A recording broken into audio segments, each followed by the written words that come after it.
Jim Arthur. Earl Baker. Present. Kenny Barr. Here. Barbara Bennett. Bruce Cannon. Here. Levon Cheney. Here. Brian Kaufman. Here. Dennis Drnovich. Here. Jesse Durbin. Here. Gary Gergany. Richard Hayden. Here. Robert Jordan. Here. Kay Carney. Here. Larry Lenz. Yes. Terry Metzger. Here. Frank Mulholland. Here. Bobby Norman. Here. Gary Patterson. Here. Robert Simpson. Here. David Switz. Here. Dale Weatherell. Present. Lynn Williams. Here. Okay. Just before we get started on this meeting, I have to leave today at 10:30, so we're not done with the meeting.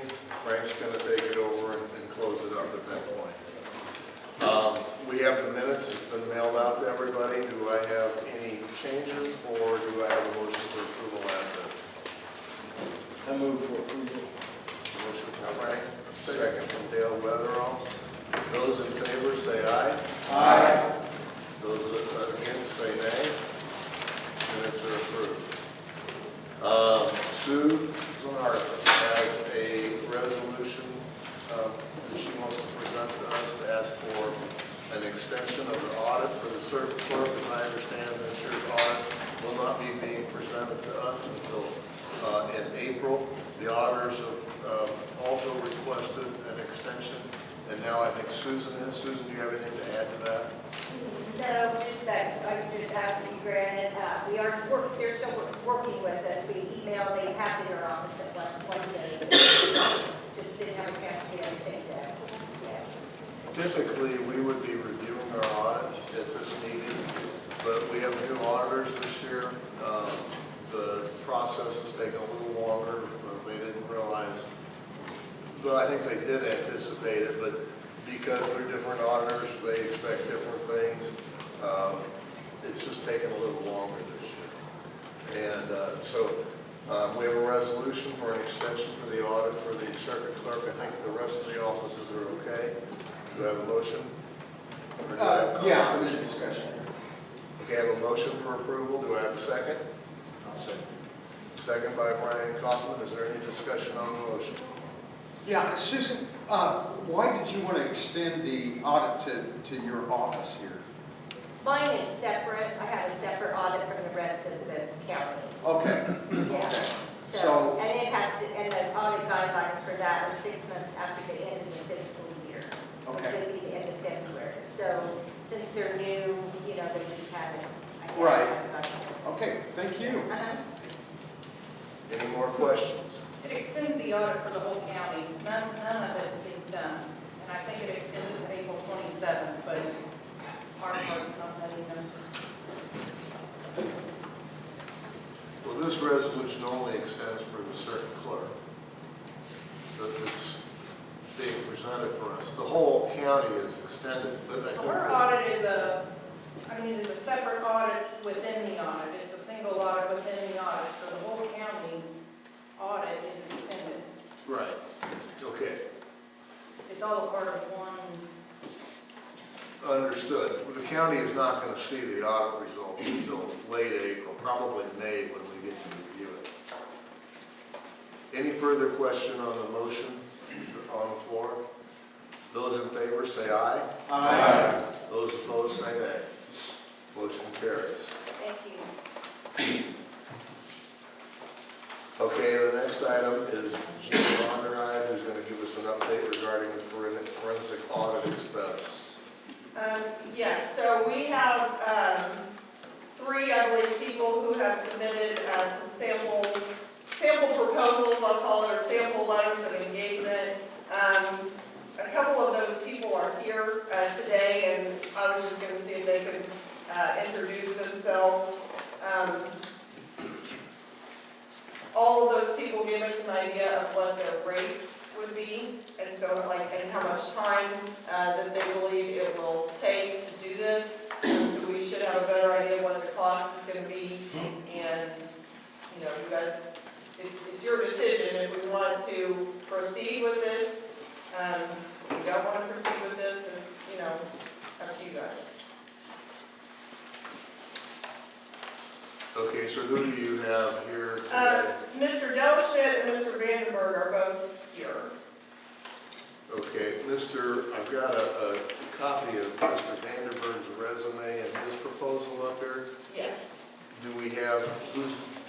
now. Mr. Delschmidt, he is here, he sent it to Jessica and I thought that got distributed, maybe it didn't. Okay. Okay. He is here, I guess we reported at the budget meeting, 2 weeks ago, I believe, he gave us, a time frame and a cost at that time. Okay. Which one of these gentlemen do you want me to give the floor to first? I just said their names in alphabetical order, so. Mr. Okay. Delschmidt. Mr. Dellis. Deleschman. Bellwether. So my name is Bruce Deleschman. I'm the president of a company called Bellwether. So Bellwether provides operations management for counties. We've served 77 out of 100 counties in the state, all south of I-80. We do county administration for 2 counties. Fayette is one of them, Hamilton is another. We do budget preparation and processing for 9 counties. We've handled the situations that I've seen and read about for Shelby County in many other counties and many situations. So from what I understand on reading and from what I understand on videos that I've watched at your meetings, you have a combination of a history of process that had resulted in an outcome that the treasurer had thought. So our model is to look for any artifacts that would demonstrate the time cards. We understand if you don't have time cards. So we go through things like dispatch logs for deputies. There are usually round logs within the jail, and we'll go department by department, wherever you point us to find some product of work that will demonstrate attendance. So when we sum that at an employee level, the whole time that we're doing that, we stay in touch with the county board and we stay in touch with the state attorney. Because if at some point we identify the difference between process and somebody misbehaving, then we stop and engage the state attorney with the question of, do you want us to exclude that, and that becomes a criminal investigation. So we have experts in, we are not auditors, we're operations people. So we have experts in management and operations and process. I'm retired military, part of that time was as a federal police officer. This is not unusual work for us. But it begins with understanding and quantifying the problem. The thing that we like to add also is that we will not only quantify it, but if it's a process issue, we work directly with the department heads and the board to redesign the process and give you a solution. The additional after that is that we stay with you until you reach a point of conclusion. So if you demonstrate that you have a large swath of employees that have been overpaid due to a process issue or whatever issue, then we'll work with you to try and find the most palatable method of recovery. Some of those can be direct to the employees to say you've been overpaid X, and we're going to recover that over this period of time. But you can also include those things into your labor negotiations. If you have a large number of people in a bargaining unit and you're getting ready to negotiate, you lay that information out and say, these employees, while the rest of the bargaining unit, round numbers, while the rest of the bargaining unit may get a 2% raise, these employees will not until we've recovered that amount. The hard part is that most county employees don't make a tremendous amount of money. And when you've got 5 years of process, you could easily have an overpayment equal to a significant portion of their annual income.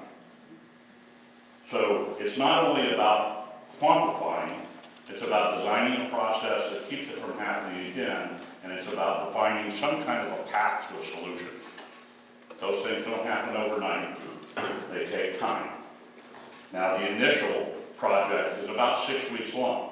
I can say that because we've plowed this ground before. We've dealt with departments, we've dealt with elected officials, we've dealt with department heads and employees that have stepped away from process for one reason or another. So we know the steps to go through. Throughout that are update meetings, and then some kind of an outcome. You get to decide what you want to do. So there'll be checkpoints along the way. We're happy to help. We wish you the best. We're always available, and like I said, 77 out of 102 counties. I don't like big counties, so they're all south of 80. We understand small counties. Thank you. Good luck. I've got a question. Sure. a dossier or a resume on you. And the budget committee heard costs. I don't have the budget committee minutes with us today. What is going to be the cost of your audit? So it'll be larger than an audit. It'll be $18,000. I'll tell you that what we would need to do for you to follow the proper process is we would need to provide you with our contract. That contract would have to be specifically on your agenda to act on. So if we wanted, I'm here because I'm driving by to another county. So if you want a proposal, I can have that for you in 24 hours, and then you can act on it. If you get to that point, then we'll collect more information to be able to give you. The references we can give you by the truckload, but we're happy to provide you company information. I think that if you ask the Illinois Sheriff's Association, the Illinois Association of County Board Members, the Illinois Association of Auditors, the Illinois Association of County Clerks and Recorders, who Bellwether is, we're the Coca-Cola of county management. Yeah, everybody knows it. So anybody got any other questions? You said that you're not an auditor? We are not an auditor. Okay. We're an operations firm. We're about management and operations. Mr. Chairman, Go ahead. are you certified, what are you certified to? We're not an auditor, so we're not certified. I personally, I'm sorry? You're not certified to any kind of standards and numbers? Well, I think in a lot of them that won't make any sense here, so I'm a Lean Six Sigma lecturer nationwide. Okay. I have published a number of documents. I've worked for multiple Fortune 25 companies. I formed Bellwether 12 years ago. Name some of them companies, sir. State Farm, Sears,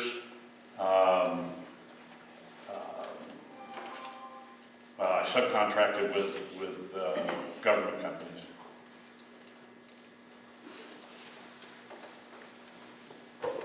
Gary?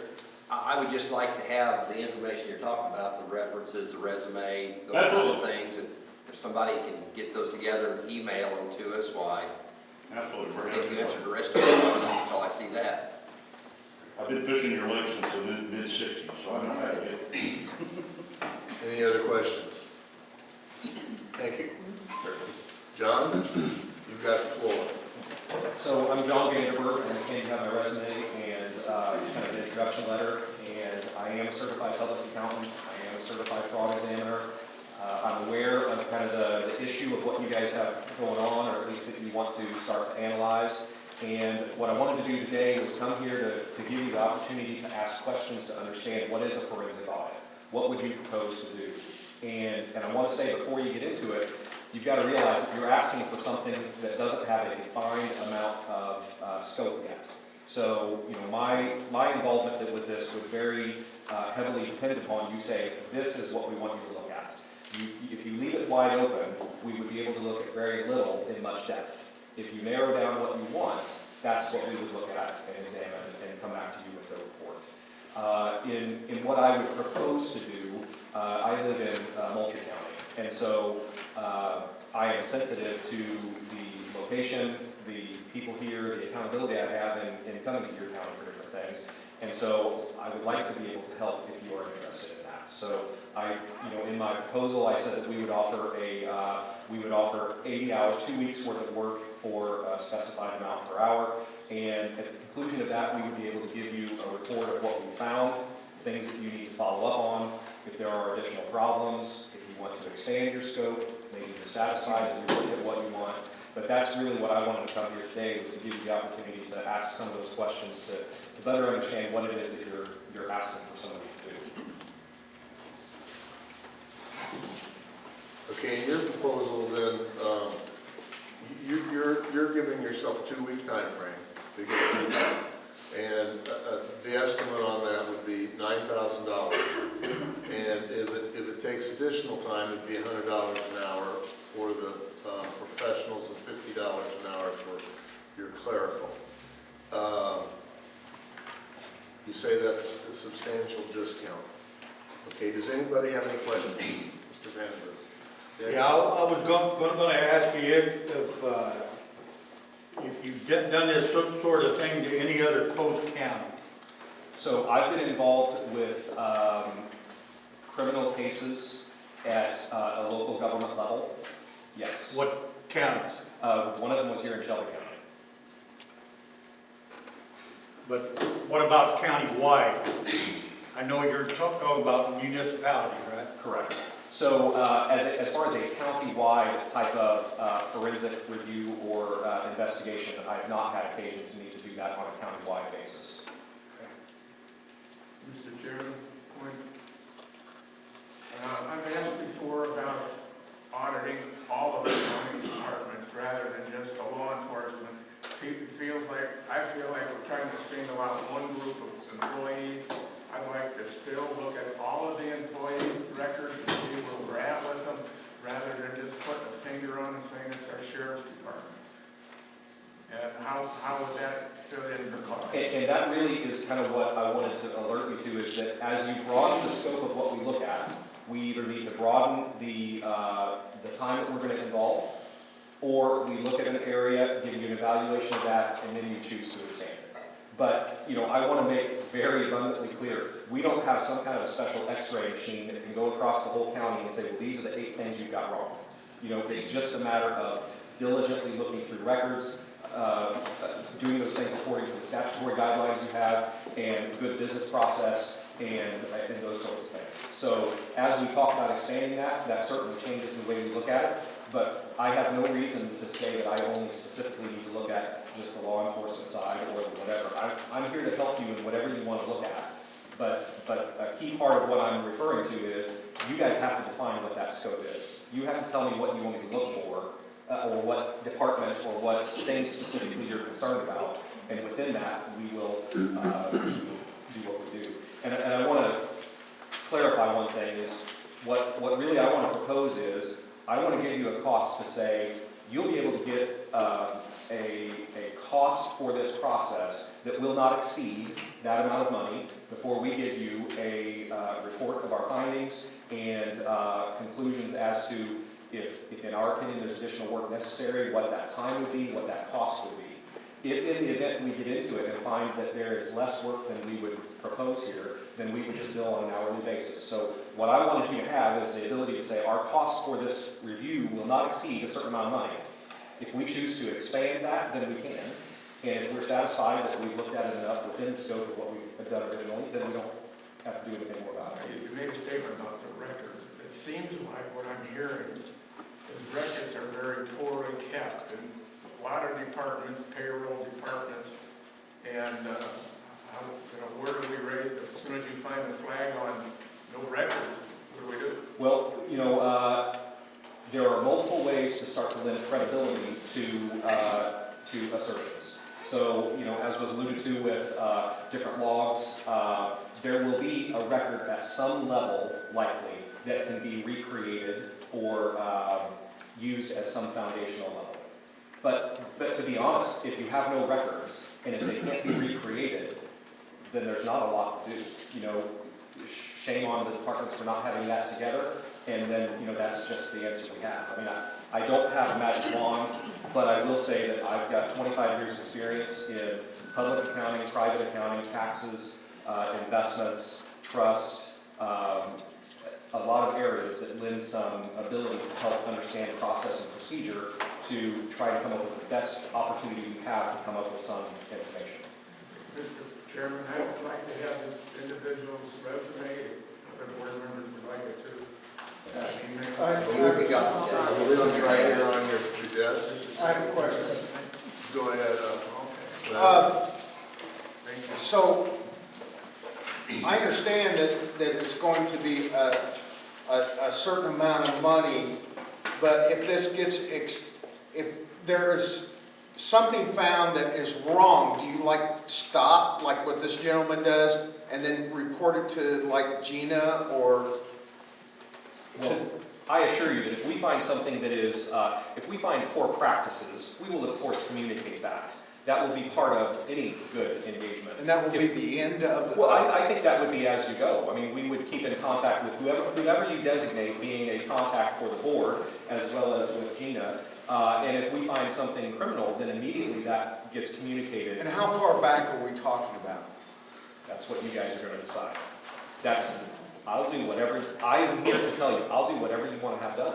Okay. But I need you guys to define that. Like I said, I can't come in magically and say, this is what you need. Right. Because nobody knows that. This is a unique circumstance that is custom.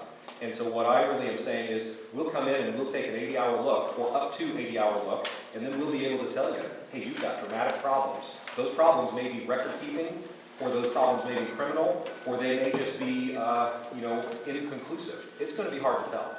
But we'll have an opinion to give you some insight into that, and at that point you can decide if you want to do further work, but at least you've looked at it that way. Right. Thank you. Certainly. Okay, has anybody else got any questions? Gary? And you feel just as comfortable doing like payroll as you do accounting? Yes. Okay, Probably more so. good, good. Brian? We've got just a large lump sum from what his cost would be. Yours is an hourly rate, kind of. Does that charge, if you're making trips back and forth to Shelbyville? So Are you charging from the time you leave to the time you get there, or just when you get to Shelbyville, or?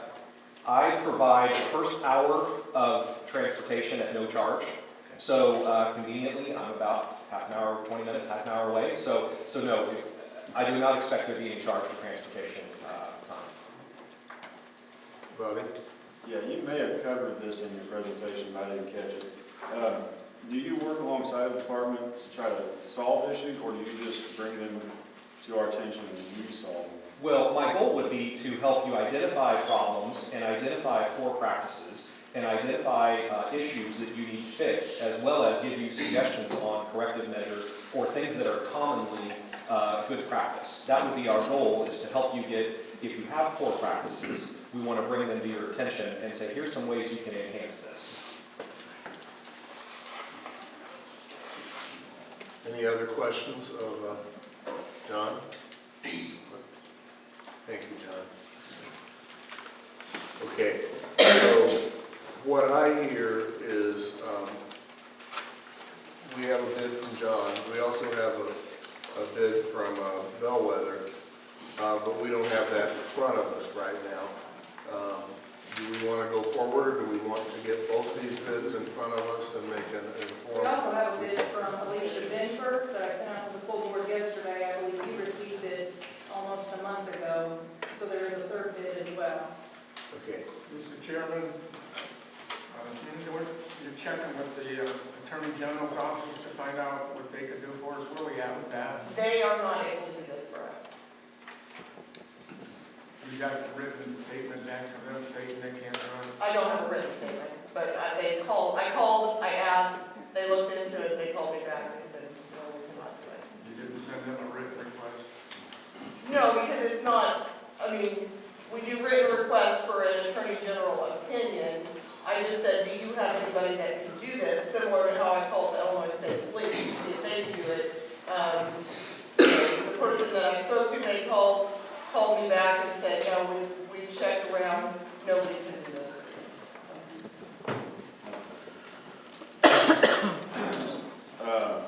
For whoever, is there any obligation we have to do a forensic audit? No, I wouldn't say there's an obligation. I would say,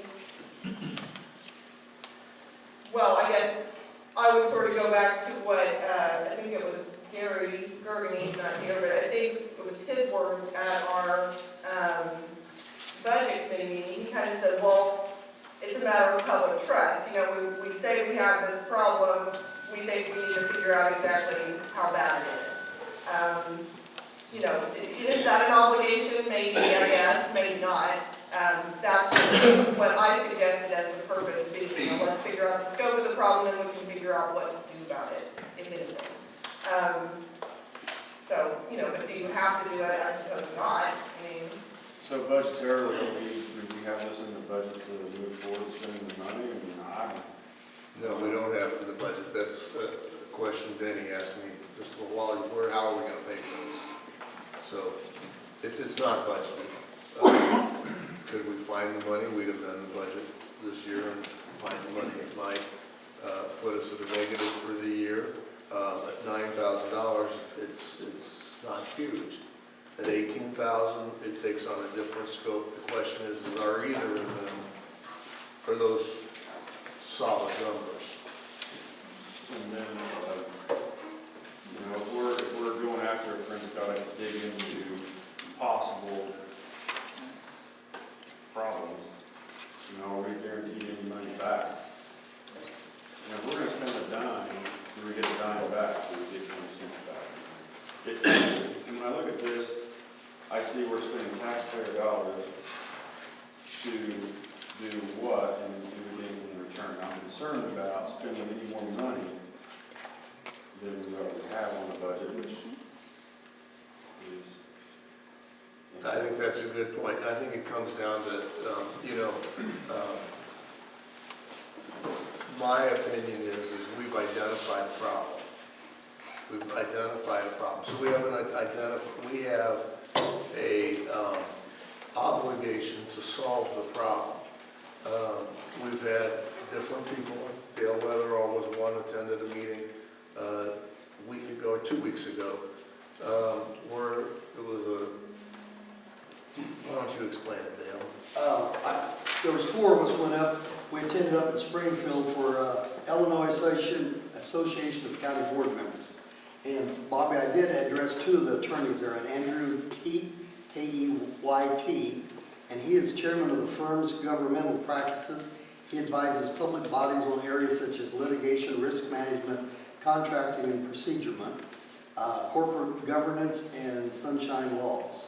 Also with him at the same place was Brian Smith. He's also an attorney.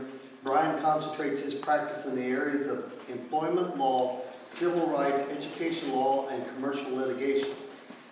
He is chair of the firm's employment and labor practice. Now those are on the board for Illinois Association. And I did ask him point blank, if we did find out that we had, say, a bunch of money out someplace, can we go after it? And he says, well, both of them answered together. Yeah, you can do that, but there's no sign that you're going to get anything back from it. It's pretty much like cut your losses, correct your practices, and go on from there. He said, it's a bad way, but he says, you'll probably spend more trying to go back to get it. The ill will that you'll get from your employees and things will probably be more detrimental than trying to go after it. So, kind of their advice was say, you can't do it, but they wouldn't advise it. I'm understanding, I just want to make sure we're on the same page. Barb? Well, this group, Mr. Bruce with this Bellwater group, he more or less said now figure out a plan for us to recoup that money, with the procedures and how we could go about doing it. So I don't know I think also in Alicia's letter of engagement that she had sent, she specializes in government audits and forensic audits. The things that she has in here is we understand that elected officials have an ethical duty to attempt to recover taxpayer funds that were not dispersed in accordance with the law.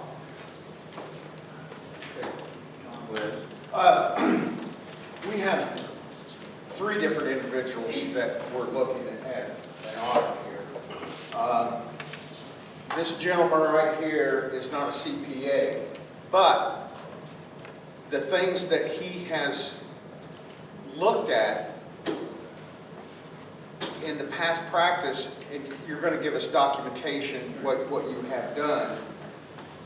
I know we're looking at $9,000 to $18,000, but I want this done right. I want it done right. And maybe we ought to be looking at a higher cost. It's not a popular thing, but we want it done right, to see where we're going and what we're going to do.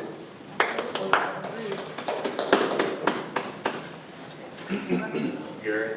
And I guess just kind of going on with Lynn, your contract's open-ended, yours is for a longer period to start with. I'm not sure they both wouldn't end up being the same amount of money for the same amount of time, but they obviously both are experienced, and they both have the ability. The one we received from Erica that's dated February the 27th, that group is the same way. They're experienced, and there's no doubt they can do it. So I'm like Lynn, I think we're obligated to do it, and I think any one of these three can do it. We just don't have all the paperwork with one of them, which obviously has been submitted, we just don't have it. John, you have something to add? Yeah, I want to speak to your question of recovery. And I would say, in my experience, as well as the research of the Certified Fraud Examiner, the Association of Certified Fraud Examiners, they studied 2,700 cases and found that about 15% of people are going to receive recovery. And so that tells you that 85% of people receive little or no recovery. And so I'm going to speak to your question of, this is not about recovering dollars. Go into this understanding, you're not going to recover dollars. The concern is, you don't want to continue bleeding money. I was at a case that a federal case that we did, the person worked there for 17 years and potentially stole for 17 years. If they had caught that before, they would have been out a lot less money. I've got a case going right now that's going to be potentially $1.2 million. Person worked there for 32 years and they never caught the fact that they were stealing money.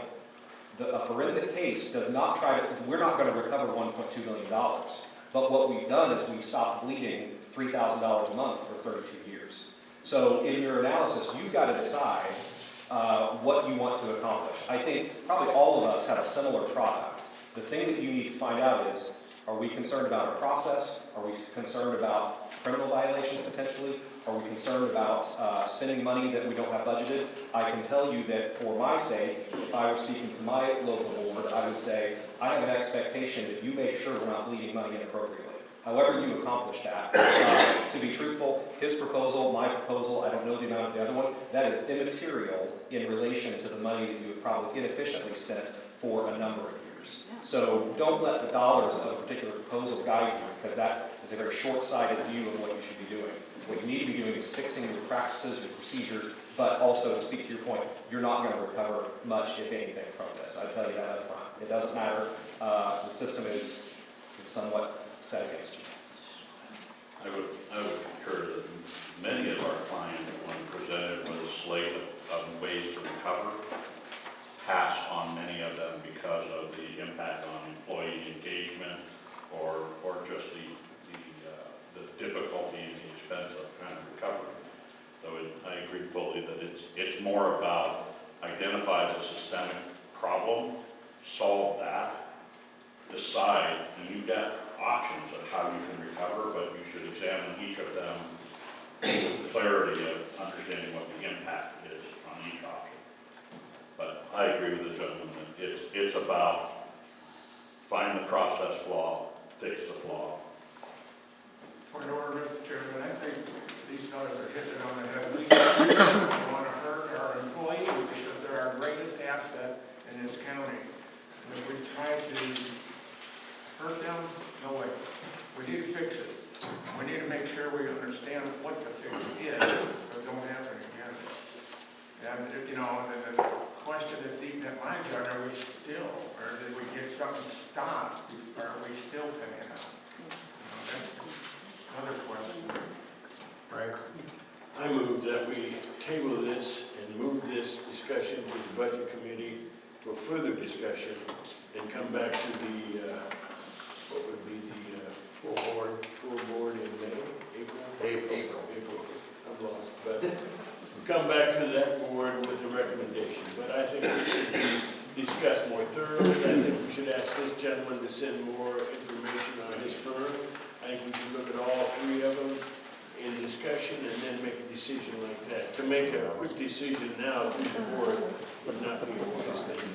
Hang on, I think we've got to watch God. I'll say something. Since the two gentlemen are here, one question that you guys may have an interest in, and maybe they can answer, I don't know. In the recovery side of it, one thing you have to look at is the pensions that have been overpaid. I don't know whether they can address that or whether that can be recovered or not. I just wanted to throw that out there, something that they could address for you.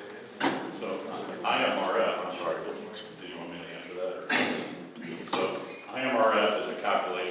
the salaries paid and accumulated like a pension fund.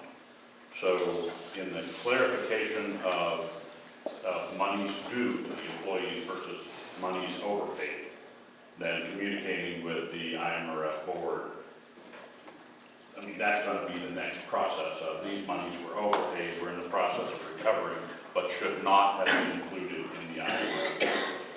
More difficult probably is the FICA recovery. It's all difficult when it comes with that kind of stuff. I would second Frank's motion, but do we need to include the legislative committee with the budget to go over this?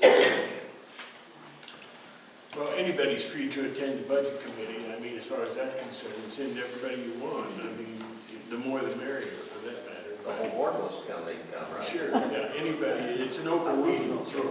Cast the forum, then you're really. No, it's a budget and legislative, and the rest are invited to attend. They're not official capacity, they're invited to attend. It's an open meeting. It's just like all these folks back here, we're all allowed to put in input. And that's what the board could do, they could attend and put in input, they just can't vote at that meeting. And Mr. Chairman, I call the question here. Okay, do I have a second on the question? Dale, second. Dale seconds it. So we have a motion and a second to call this and proceed on with this at the budget meeting, make a recommendation, as I understand it, to the April meeting. Those in favor say aye. Aye. Those against say nay. Okay, we're going to move on from the forensic audit. The budget committee will have that as a topic. We have PCOM, public transportation. Jared, you have the floor. Thank you. Good morning, everyone. How are everybody doing? Okay. First thing I have, I apologize up front that I was not able to get these out to you guys before the meeting. We just got everything we needed from my yesterday. So nothing like the last one.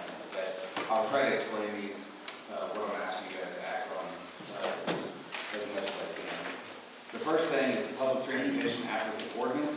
It authorizes public transportation to be conducted in Shelby County.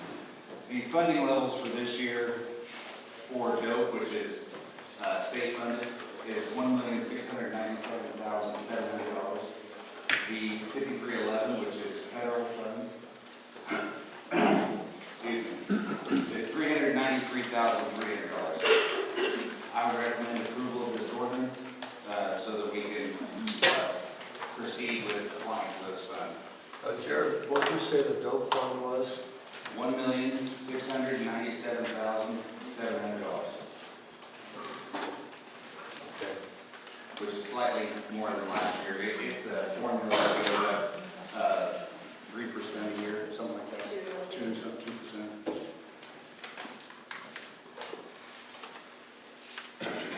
Yeah. I still move. We have a motion by Dale. Do we have a second? Second by Bob Simpson. Those in favor, or is there any discussion? Those in favor say aye. Aye. Those opposed say nay. The second thing I have is a resolution authorizing execution and amendment of section 311 grant agreement. This authorizes the Shelby County Board Chairman to apply for those funds that I mentioned previously. And that is how we fund our program. Anybody have any questions about that? Do I have a motion? Dave, your question? Yeah, they normally would apply for. The board chairman. It's the county board is applying, but they're authorizing the county board chairman to sign the documents necessary. Okay, makes a motion. Do I have a second? Barb makes a second. Any further discussion on the motion and the second? Those in favor say aye. Aye. Those opposed say nay. Motion carries. Okay, the next thing I have is an intergovernmental agreement, and this is actually with all 6 counties, so Shelby County included in that. The other 5 counties that we provide transportation for. Shelby County is the lead county for the program, and so we perform the duties necessary to execute public transportation in those other 5 counties. Those counties are Moultrie County, Montgomery County, Christian County, Clay County, and Fayette County, and Shelby County being the sixth county. So this is an intergovernmental agreement with each of those counties to provide transportation in their counties. Is this an annual thing? Absolutely. Have a motion by Dale, do I have a second? Second by Gary. Any discussion on this matter? Have a motion and a second. Those in favor say aye. Aye. Those opposed say nay. Motion carries. Two more. We're almost there. The next thing is purchase of service agreement. This is authorizing CEFS, or Central Line Public Transit, to be our service provider for this program, as they have for 29 years. I don't even know that's how long. What's the cost of this? I'm sorry. What's the cost of this agreement? The agreement, we pass through the money that we receive from IDOT for public transit. We keep the amount of money that's necessary for my services to act as the manager of that and to be the compliance officer, and the rest of it goes on to them, assuming that they fulfill the duties they need to. So the answer is theoretically, the amount that they pay you for administration takes the county's cost to zero. Correct. Do I have a motion by Barb? Do I have a second? Second by Denny. Any further discussion? Those in favor say aye. Aye. Those opposed say nay. Okay. One more, last one. This is a kind of a two-parter. One is a vehicle lease agreement between Shelby County and CEFS. We own the vehicles that they use to provide public transportation. So this is authorizing them to use our vehicles to provide transportation for our public. And then the other thing is similar. They also provide transportation for Effingham County. And so it's a MOU that allows Effingham County and Shelby County to kind of intermingle our vehicles, so that it's more practical for Effingham County vehicles to perform a ride, and Shelby County they can, we can kind of switch the vehicles in and out as necessary. An MOU is a memo of understanding. Yeah, sorry. Attached to this. Do I have a motion? I move for approval. Frank, and Denny as a second. Any further discussion or questions? Those in favor say aye. Aye. Those opposed say nay. Okay, Jerry, anything else? Thank you very much. Erica, you have the floor. All right, our general fund available cash, the beginning of February was $2,389,186.28. There's a payroll liability there, and then you can see the revenues for February were $243,803.02. The expenses, $321,106.38.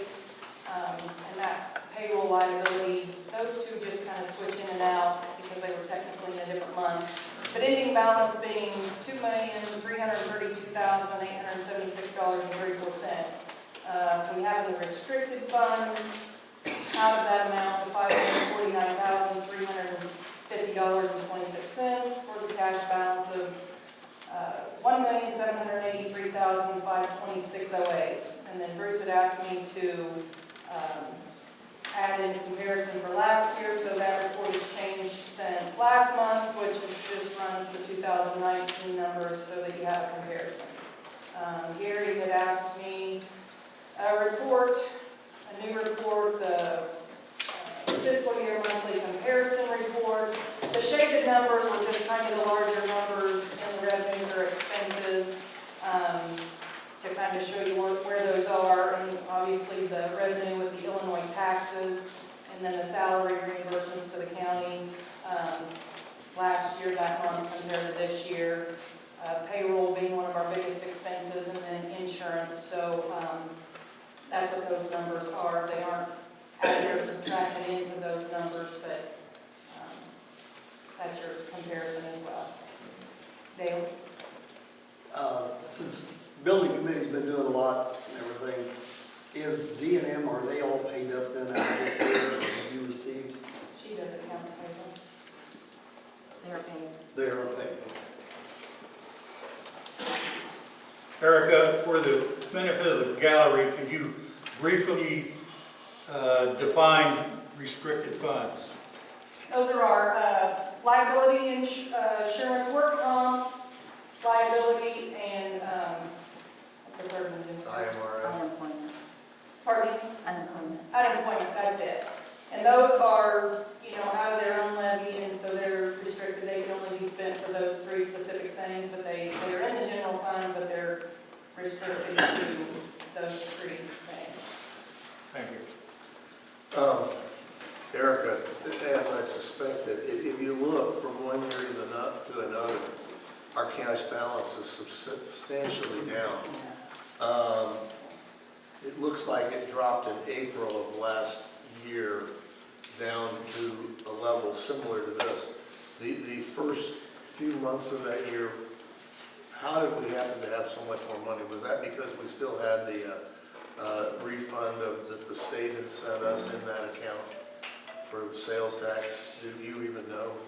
I mean, it's kind of... I'm gonna guess it went down because we probably made a payment on the roof Probably, at yeah. that point. That's my guess. And that was a big, over this last year, you're looking at roughly a $500,000. And that's about the difference, right? Right. Okay. Any other questions of Erica? Thank you. Thank you, Erica. I do like that recorder. Alan Spencer, you've got the floor. Good morning. Okay, this morning I have 4 petitions, an agreement, and a resolution, and some updates. First item I have is the Highway Commissioner from Ridge Township has petitioned for aid to replace a box culvert at a cost, the estimated cost is $2,500. It's located approximately 4 miles southwest of the village of Finley. The cost would be split equally between the township and the county. I'm asking approval to help out. How much does it cost that? $2,500. It's an estimated cost. Okay. $2,500. Okay, do we have a motion? Bob Jordan, do we have a second? Robbie Orman, are there any questions?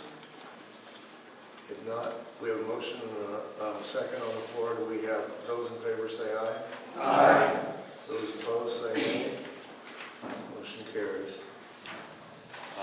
Next petition I have is also from the Ridge Highway Commissioner for a culvert located approximately 2.5 miles southwest of Westerville.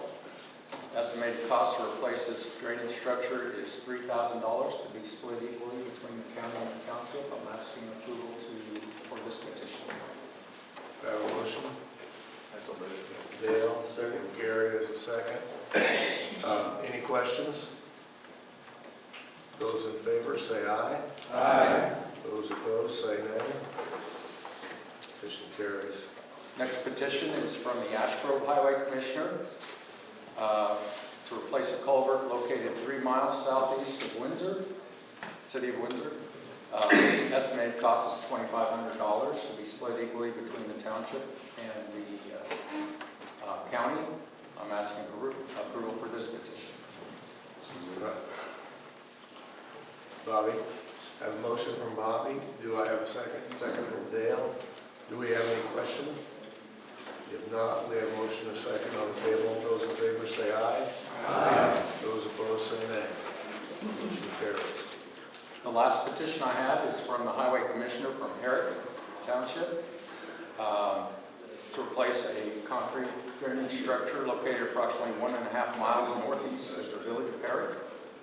Estimated cost, I didn't write it down, I think it's about $3,000 to be split equally between the township and the county. I'm asking approval for this petition. We have a Barb as a first, a motion. Do I have a second? Kenny? A second, we have a first and a second on the floor. Do we have any discussion? If not, those in favor say aye. Aye. Those opposed say nay. Motion carries. Okay, the last two items is an agreement and a resolution. They're similar in the fact that they both deal with replacing a currently closed bridge in Prairie Township that I reported on several times before. I believe last month I reported that this bridge is approved to be bid by the state on June 12th. The first item I would like dealing with that bridge is a joint agreement with the Illinois Department of Transportation. When you use federal and state funding to replace a bridge, they require an agreement and a resolution. The bridge itself is located approximately 3.5 miles northwest of Stewartson.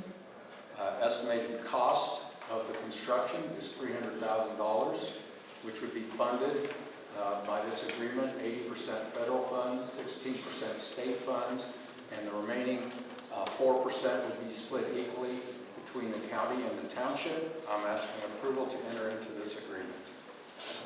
Motion from Dale. Do I have a second? Kay Carney. Any discussion on this? If none, those in favor say aye. Aye. Those opposed say nay. Motion carries. The last item I have is the resolution for that same bridge in Prairie Township. As an attachment to the agreement, the county needs to pass a resolution basically saying we have the funding to pay our share of the cost. In this case, for construction of the, as I mentioned before, and construction oversight, the funds to pay for it is 80% state and 20% local funds split equally between the county and the township. So I'm asking approval for this resolution. I have motion by Gary.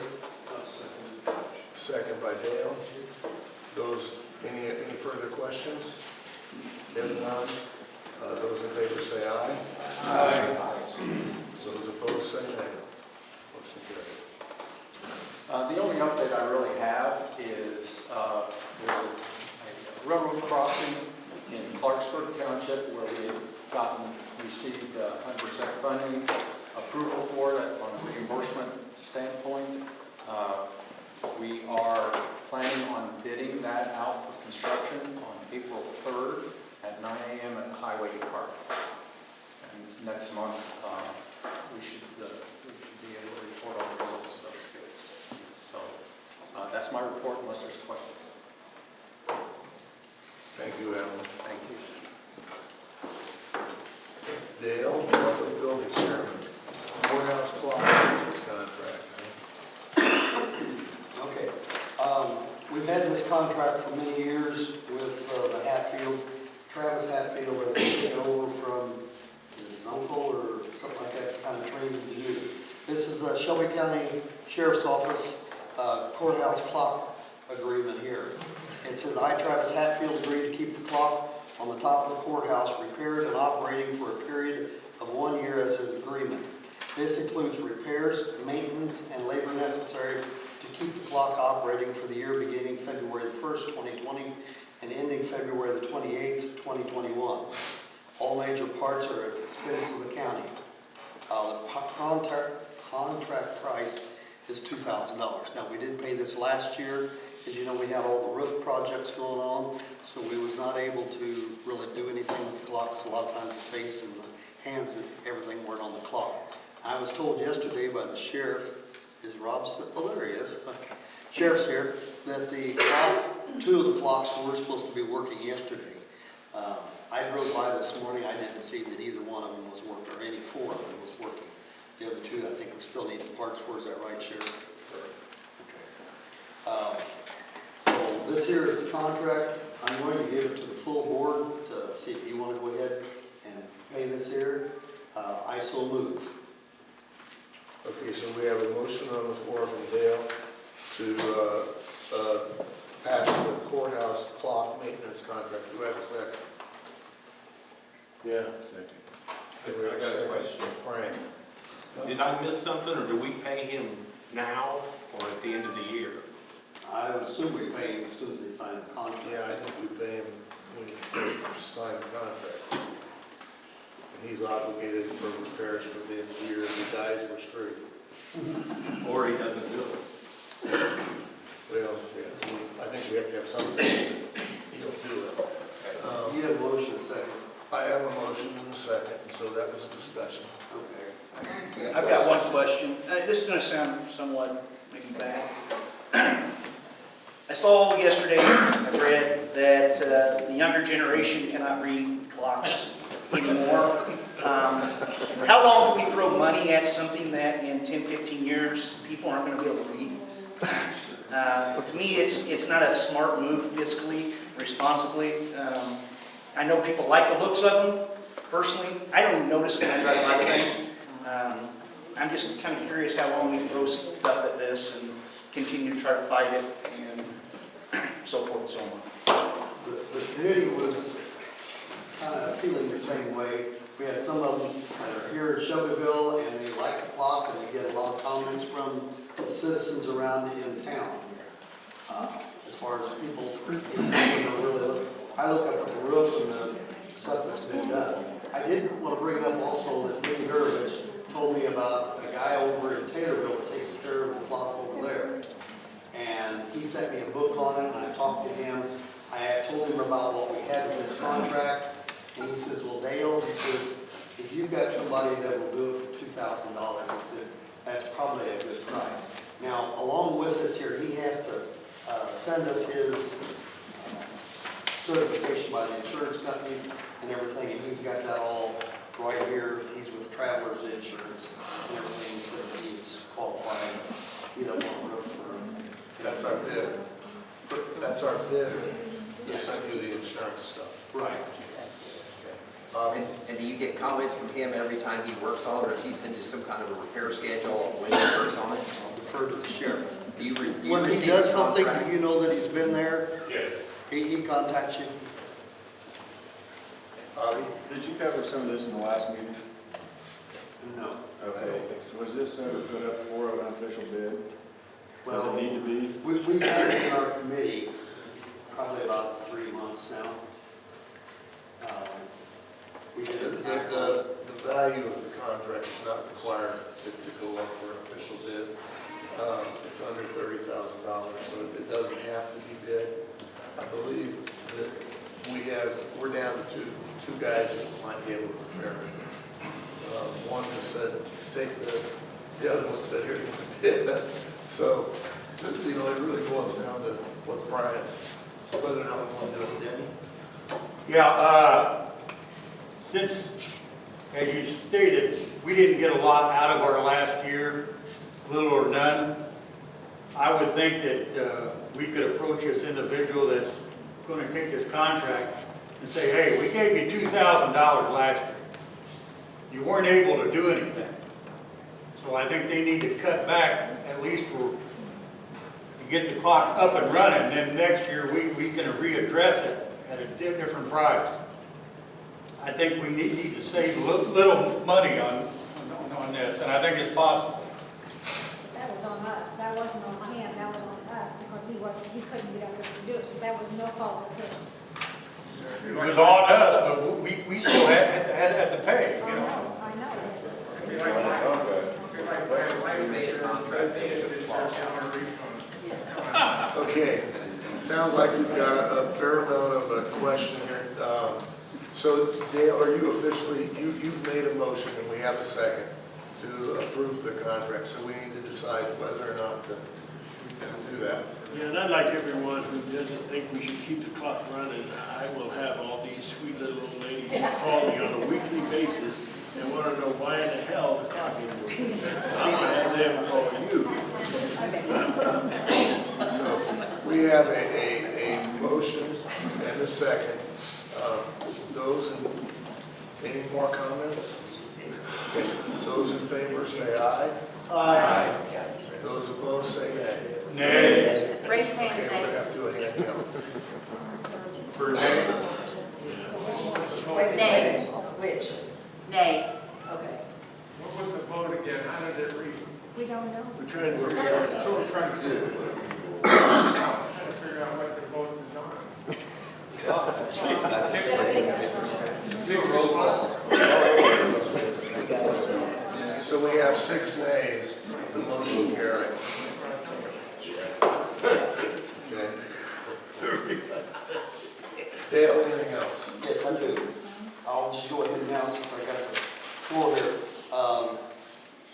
The electrical entrance was completed on February the 17th when there was a holiday at the courthouse. So hopefully there was no interruptions and all you people with your computers, everything was all okay. The gas tank, the LP gas tank has been buried, hooked up and filled. I'd like to ask the people in their departments, did you hear it when it was running? They did fire it up and run it and everything.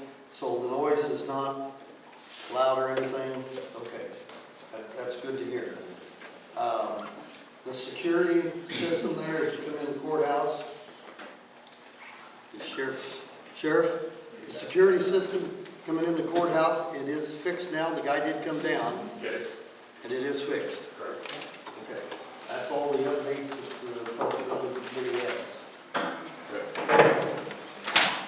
That takes us into committee reports. Kenny, or Bob Simpson, why don't you give us a rundown on what you and I talked about regarding the airport? Okay, they're gonna have a special meeting Friday evening discussing where they can afford to buy a tractor to mow the runways and the airport.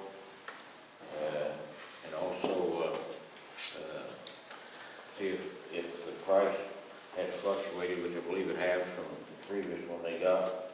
They're also still having a problem with that jet fuel. Had another one come in and fill one wing and it registered right when it filled the other wing on the jet. It didn't calculate. So they are billing the guy for what he estimated he put in it. I believe they ought to shut the system down, so I guess they are talking with the company that made the electronics for it, not the company that put it in, but it's the company that made it. And another goes around to these stations and works on electronics, just trying to help them out with it. So that's where they stand right now. Okay, has anybody got any deal? On the regular gas pumps, the state always has to come around and put their sticker on it and verify it. Does that happen out at the airport, or is this? No, it happens at the airport as well, and we're having problems with our pump on jet fuel. Okay, but the state still goes ahead and certifies that the pump is working. They've certified it, and they don't know that we're having problems. We know that we're having problems. Certified, and then one time it works and next time it doesn't. What we're doing is pumping free gas. So it's a pretty serious problem. Well, it's jet fuel, but, you know, it's a serious problem. Okay. Gary? I just have one more question. When the committee meets, I would like to also, Hey, Bob. I would also like to see the committee address a rental or lease agreement if they're only using that tractor X number of months and X number of hours a year. I'd like for them to get some rental and lease numbers also, because you might find a good deal there. We did talk about that, Gary. We did talk about that. Okay, good. I'd like to see you get numbers for that. We even talked outside mowers, the company come in and mow it. They want $5,000 for a mower. I'd say all alternatives, and then we gotta do something. We got grass to mow, but I think we need to investigate the rental and the lease, because We're about afraid to drive that other old tractor. It went down, 2 years in a row, and he got by last year. And he's about afraid to run in. But being from that business, I know in a lot of cases, if you're not using one a lot of hours, you can rent or lease one for a lot less than you can own the machine. Mr. Children, one thing we've been looking at too is buying it for a year and selling it, and we get an Illinois pricing on it, we might offset some of that. That's some of the stuff we're gonna talk about. Most companies got to keep them 2 years to get a discount. We got to refund it otherwise. That was an option to buy it and resell it, and then buy another one. There's a lot of talk going on, a lot of, That's good. That's good. it's not just everybody who's put in. Okay. Any other, what other departments? Frank, fees and salaries? Yeah, fees and salaries. I just want to let you guys know that Barb, Kay, and I are continuing the good fight here on the timekeeping devices. And it's been a fight, let me assure you. Also, we are working on the handbook, and we are set for, Erica is set to do the payroll adjustment in May. So far, there's not really been a problem with the payroll adjustment. There's not a real problem with the handbook. We're working on that, but and this timekeeping issue is, the various department heads don't like change, and so it's That's right. yeah. Lynn? Yeah, the employee handbook, I had a question actually. When this is submitted, the employee handbook, now they're gonna have this highlighted where they bring in new language or old language, or they change anything? Or is that gonna be highlighted so we can take a look at it to proceed on it? At this point, I'm not sure that's even been discussed. There is no prior handbook to change, so we would be highlighting the whole thing, because the county's never had an employee handbook, and they will go side by side with the contracts. The union contracts will supersede any discrepancies in there, and that's not going to be done as quickly as the payroll policy and the pay change, where we don't have a set date, hopefully maybe by June, but we met yesterday, we're still making some more changes, we're going to tweak this thing, send it back out, tweak it some more, and we'll probably take, you'll probably be getting revised. So all these offices are gonna have, it could be like 60, 70, 80 pages. I think we'll have it down to Everything would probably, be, well, hang on, let me finish. That they're gonna have to absorb, not only absorb that, but their supervisors will have to explain the language, what it means. Is that what you're saying? I think a lot of it's self-explanatory, a lot of it goes right along with our union contract. A lot of it's what some of our individual departments have had in place in our own offices. I'm gonna guess we'll have it dwindled down to roughly 50 pages. The first 6 are just the contents of the handbook, so. And you'll have that signed off with the union? Well, Pardon me? The county board is gonna have to pass the handbook. It was given to us. No, I'm through our not against this insurance. handbook, I just have questions. If you think that I'm here, that I just want to make sure that we're covered with this. The employees understand when we put this handbook out, that, they're required to follow those instructions, whatever the language is. Barb? Some of the other offices already have their own handbooks, like the health department has their own handbook. So we have to kind of work around the other offices, plus get input from all the office holders. Plus we're kind of going through it like, almost by paragraph to see which applies and what doesn't apply and what's not really for our county or whatever. So it's going to be a little bit before we get it done. Yeah, it'll be at least 6 months. Okay. I was just going to say that basically, the way I see the handbook, we've started with a plan, something that was presented to us. Then we're seeing where our practices fit into that plan, making that plan match our practices. And then we are also noticing some discrepancies where one office does something one way, another does another, and we're trying to find a more unified way of doing that. And those are the things that I have asked Erica before we vote on this as a board, to highlight those areas so that the office holders would be sure and know where there was a change, and then that would be expected by everybody to comply once the board passes that. Does that make any more sense? I understand that you're going to have to do a lot of tweaking, and it's going to take multiple times.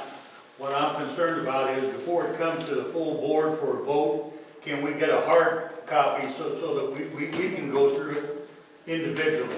individual section by individual member. Yeah, I don't think that's would be a problem. I think we're Well, seeing, I emailed a draft last week. So we met yesterday, in the process, I started this morning, making those adjustments. Then another draft will get sent to you, but I would say before that final meeting, when it's put on the agenda, to vote, there would be, I can print a copy in my office and give you a hard copy. I send them by email, I know some don't yeah, I think like that, so. I don't think there'll 50-page be a problem. documents, as we get closer and we have a real document, Sure. there's no reason we couldn't send a printed copy out. That's what I want. And as you look at them, and if you're not there for fees and salaries, I mean, you can respond to that email, you know, if you're looking through it, with any concerns, just give me page numbers so that, you know, we can address it as a group, or, I mean, there's just some stuff that can be deleted, so your input is welcome back on that. Yeah, on that note, with Barb and Kay and I and Eric are working on the handbook, and we would certainly welcome any input that anybody wants to give us on it. I mean, you know, we didn't have a handbook before this, so we're kind of starting from scratch. And so anyone who wants to come into fees and salaries meeting and give us any input on this handbook, I say you're just more than welcome. These revisions, these revisions have also gone out to the department heads, so that they are following along in this process and can have input as well. The original handbook was like given to us through our insurance company. So, I mean, they have it for like about 60-some pages, like for major companies and that type of thing. So that's why we have to kind of like whittle it down where it applies to our county, because we don't have other things in there that applies to us. So that's why it's on paper. No, I know. I mean, there's things in there like blue jeans only on Friday. Well, the highway department wears blue jeans every day. And so, you know, we've got some semantics that has to be cleared up in there. I've got a question, and it's actually not a question, but next month's April, if we're going to do a week's adjustment in pay or hold a week of pay, we're going to have to pass a resolution next month to withhold a week of pay in the month of May. We're not withholding a week of pay. We're not withholding a week of pay. We're transitioning so that that middle payroll only covers 1 week. I think that language causes a lot of tension. We're not withholding a week. We have to overcome that language issue with all the employees, but we need to have a meeting, or we're going to have a resolution next month to transition this payroll. And the board is going to have to decide what to do there. The one thing I caution, we need letters from the unions that they're not I going to talked to sue them us. yesterday. We will have it in writing by that April meeting so that it can come before the board and be passed as well. Okay, so we'll need the letters from the unions, not the stewards. It'll be an amendment, that the union will put out, and it will be an amendment so that they can cash out benefit time for this one payroll. It's an exception to the contract, and employees. Then you'll get that from ASME and FOP. Pardon me? You'll get that from ASME and FOP. I can request. Yeah, we're gonna need it from both, I mean, we're gonna need it or we're gonna end up getting sued, I'm sure, or I would suspect. And so it's just a warning I throw out there, you can do what you want. Any other questions? Mr. Chairman, we can't hear you down here. Yeah, if we were in our own board meeting room, we might have less problems. I don't have it. You'll have to listen carefully or we'll have to be You're quiet. going to either need to speak clear or hold it in an area where people can hear you, sir. I agree. Turn up your hearing aid. I agree. Okay, do we have any other comments, Gary? No, I just have a report. As far as the union deal, could we have that in our packet ahead of the April meeting so we can look at that and the proposal we're voting on, have those in the packet so we can look at them ahead of time? But I do have a law enforcement report. Okay. When you got time for it. That's law enforcement's next. Okay, I just have a few things. One thing that's, I think, new this year, the inmates that qualify to vote will be taken to vote this year or offered to vote. I'm not sure how many will take advantage of it, but we did find out at the meeting this year that They checked with Jessica, and they know who can qualify and who can't, but anybody who wants to vote will go to the courthouse and vote this year. And also, the department received, at our last meeting, we received a $10,000 check from Community Services to go to our vehicle purchase account. And that's because we transport clients for Community Services, so they're helping us purchase a vehicle. I'd like to give them a shout out for that. The next thing, in February, we averaged 25.3 prisoners, and they stayed for an average of 31.4 days. I want to start reporting this monthly so you guys have an idea of how our hotel's doing down there. And they are receiving bids for prisoner meals now. That has been a problem, but people are starting to turn in bids for the prisoner meals. So currently under a temporary, just day-by-day type deal, and we're going to receive some bids so we can have a contract now for the meals. And in the month of February, our officers responded to 225 calls, and they had 20 of those calls that turned into reports. Are there any questions? I've got some questions on your minutes when it's proper. On the law enforcement minutes? Yeah, when it's proper. I don't know if that's now or the law enforcement committee. I mean, I don't have. You're talking about the law enforcement committee minutes. Yeah, we got some questions on the minutes. I'll take down the comments. I don't know if I can answer, but I'll take down your questions. Okay. Gina says all employees of county, but office heads are employer. I thought we established 2 months ago that the employer is the county board. Seems like we still have a problem with that. I think that needs to be in the handbook, because I know we've asked it before, we've had answers. I've had more than one type of answer, just like you're talking, and that's why when I read the handbooks and I've read these contracts, I want them to all say the same thing there, because they don't. Federal tax ID number says County of Shelby. That doesn't give you a clue. Yeah, it gives you a clue. And the thing We have is, some taxes if someone sues a department head, or are they suing the county? Well, yeah, because the county is the employer. Why can't we get that simple? The only thing I've ever seen is some of them indicate we're co-employers, like a department head in the county. Some say it's the county only, but obviously it's been addressed, and I assume both of you ladies have an answer for us on that. Is it the county only? Well, it is the county, but I mean, if it's who directs the duties of the office, or what, you guys don't direct the duties of, my office, or you don't direct the duties, the sheriff still has the authority to say, you go here, you do this job, that kind of thing. That is within.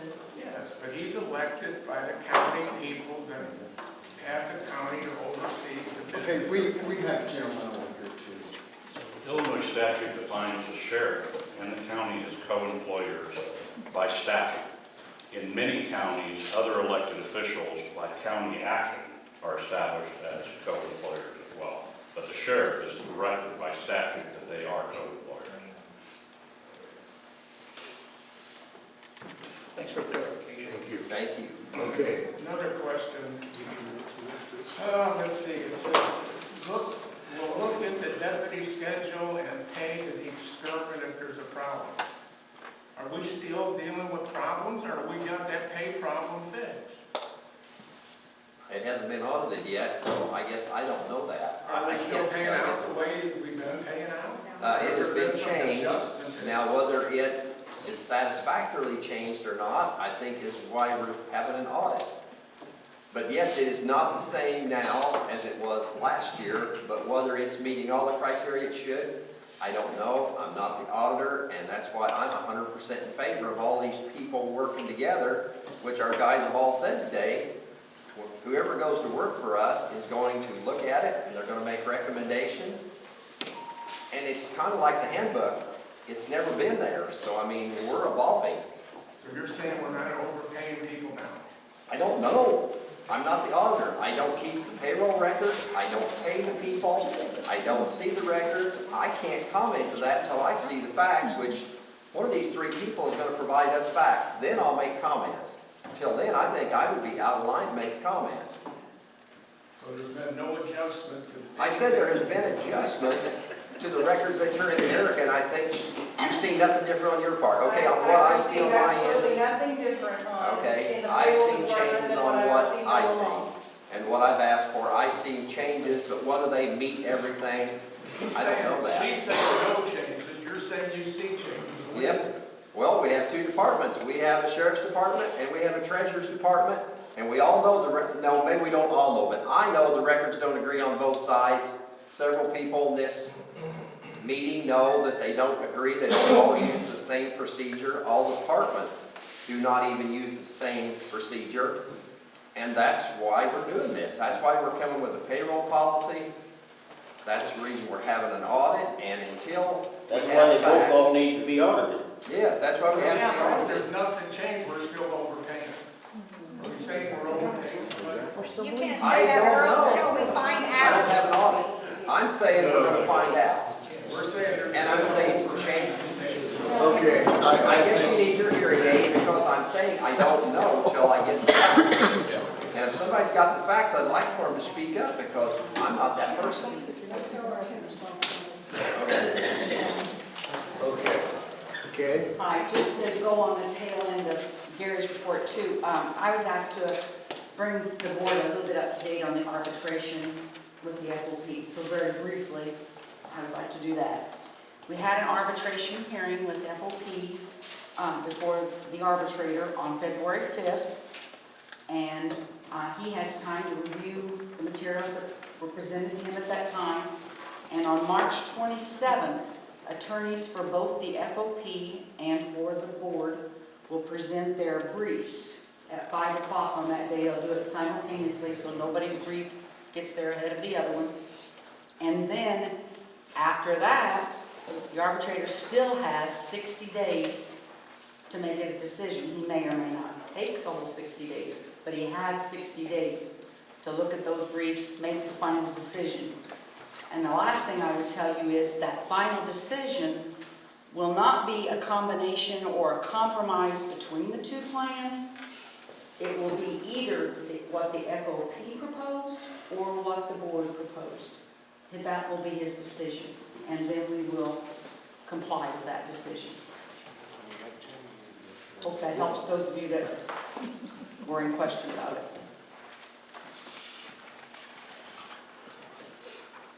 okay. So is that an arbitrator involved with that then? Yes.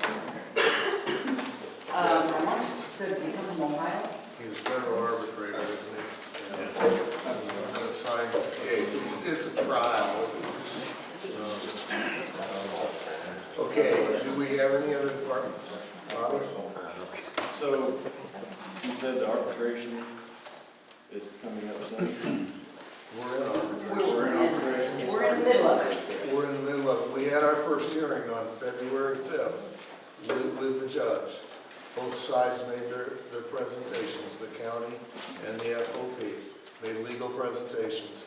And we're in a waiting period until March 27th, at which point the briefs from the attorneys for both county and FOP get presented back to the judge, and then he has 60 days to make his decision. And what we've offered is substantially different than what they're asking. So we really hope that they take the county offering, otherwise it's going to affect us negatively. It's like a trial. All this evidence has been presented to the judge, and then the judge weighs the evidence and makes a decision. So it's more or less like a trial. We presented our arguments, they presented their arguments, now it's up to the arbitrator.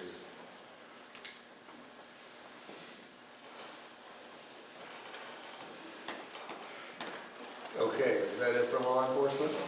Yes. Oh, Okay. thank you for everyone. Do we have any other committees that have got something to report today? Bobby? Nothing to report, except for I had my first EPSD meeting on Monday night. We did not have a quorum, so there's nothing more to report.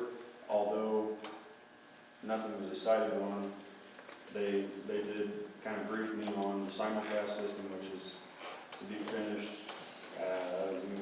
In the springtime, we'll really get better to improve, hopefully improve the dispatching capability, so time will tell. That's all. Is that it with committee reports? Anybody got anything else to say? Yeah, I'm having trouble understanding why our meetings set a year in advance. What if they can't schedule down our board meetings? The chief judge is, as I understand it, made a mistake this year and opened up the second week of the month as a trial month. And she's published that report for the whole year, and we don't have the ability to reverse her decision, is what I understand. Is that correct? Pretty much? The chief judge has set the schedule, to my knowledge, for 20 and 21. And for whatever reason, the jury trial week was moved from the third week, which it's been for years, to the second, which creates a conflict if there's a jury trial. So why can't they move it back? We seem to change our meeting areas here all the time and jumping back and forth. You know, I'm gonna recommend that either keep your meeting in here for next month and open up all these windows, or have a meeting on the outside, because by the time we get here another month, the world's gonna be a different place. Yes. And we've just been told that we are the employer of the county, the board. I would think we would be able to somehow get this set where we're in the courtroom again and where we should be. I have no idea. I'm throwing stuff out. Move to night meetings when you settle that. Yeah. Move to night meetings where the public can attend. So then we're gonna pay, our taxpayers are gonna pay more money for security and electricity, and I've got constituents that are very against that on my side. You may not even want to have mass gathering next month, you may end up canceling this meeting, I don't know. Because of the COVID-19. At least cancel the audience. I mean, we're in a situation that this is going to be inevitable in our community. That's what they're gonna do in the end. Okay. Well, I so- had too, I mean, with the clerk or the court docket, I mean, there's 8 other counties. There's 9 in our circuit, so I mean, it's not, you know, other counties have to be considered too on this jury schedule. Yeah, I have had no luck with Amanda. I'm moving things. curious. And I mean, we knew last Friday, the day was. So it's a problem. I mean, it's a problem, and eventually we're gonna have to find a permanent spot for our meetings, and it might involve building our own building. Why would you build your own building as opposed to pay for one night a week opening the courthouse? Because we devoted to have it through the day, not at night. That's really all. So hang on, we're a little out of order. It's not public body comment time. We don't need open outcry in the public body. And let's get back to the topic. We have the finance committee, or the law enforcement wrapping up. No, I just had one comment that I checked this out about the meeting, and the judge also sets their schedule up a year in advance, so we would have the opportunity to move our meeting between the second and the third week after the judge sets their schedule, but I was told the judge had priority over us on the courtrooms. So we can schedule for somewhere else, but we just can't schedule the courtrooms. But she does a whole year in advance, so, or he or whoever's gonna do it year to year, but they advance it a year. So before we pass our year, we could check and see what they've done, and if we had to, we could move between the second and the third week. The problem with the third week is it delays our bills for an extra week. Yep, and it messes up the bills. We had this trouble a few years back, not using the courtroom, you know, or the county board chairman at that time talked to the chief judge, and that if the county board is in charge of the courthouse, and the county, the head judge is supposed to schedule his hearings around. We were in there about 2 or 3 hours a month. They surely can schedule around in 2 or 3 hours. So we run the courthouse, we run out of the courthouse. It's unreal. It's unreal.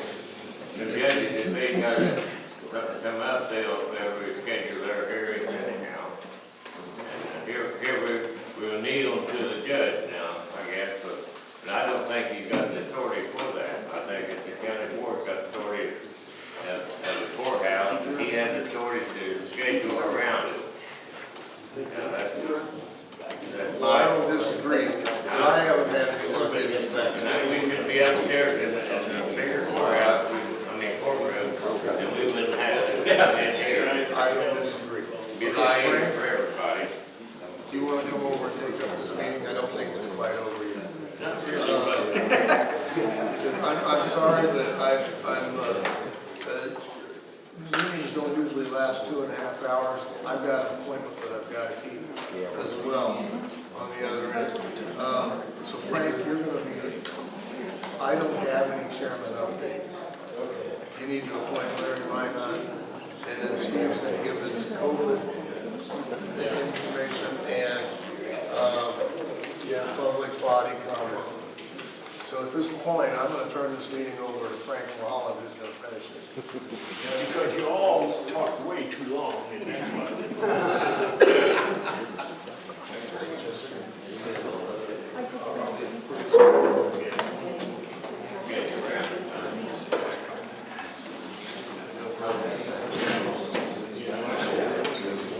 I get called shaking as I leave. Okay. All right, well, you're all in trouble now. I think where we left off is we have one chairman appointment, Larry Minot, for Weeper Fire Department trustee. Is there a motion for that? So moved by Dale. Is there a second? Second. Second. All in favor, say aye. Aye. Opposed, same sign. It's approved. Do we have any correspondence?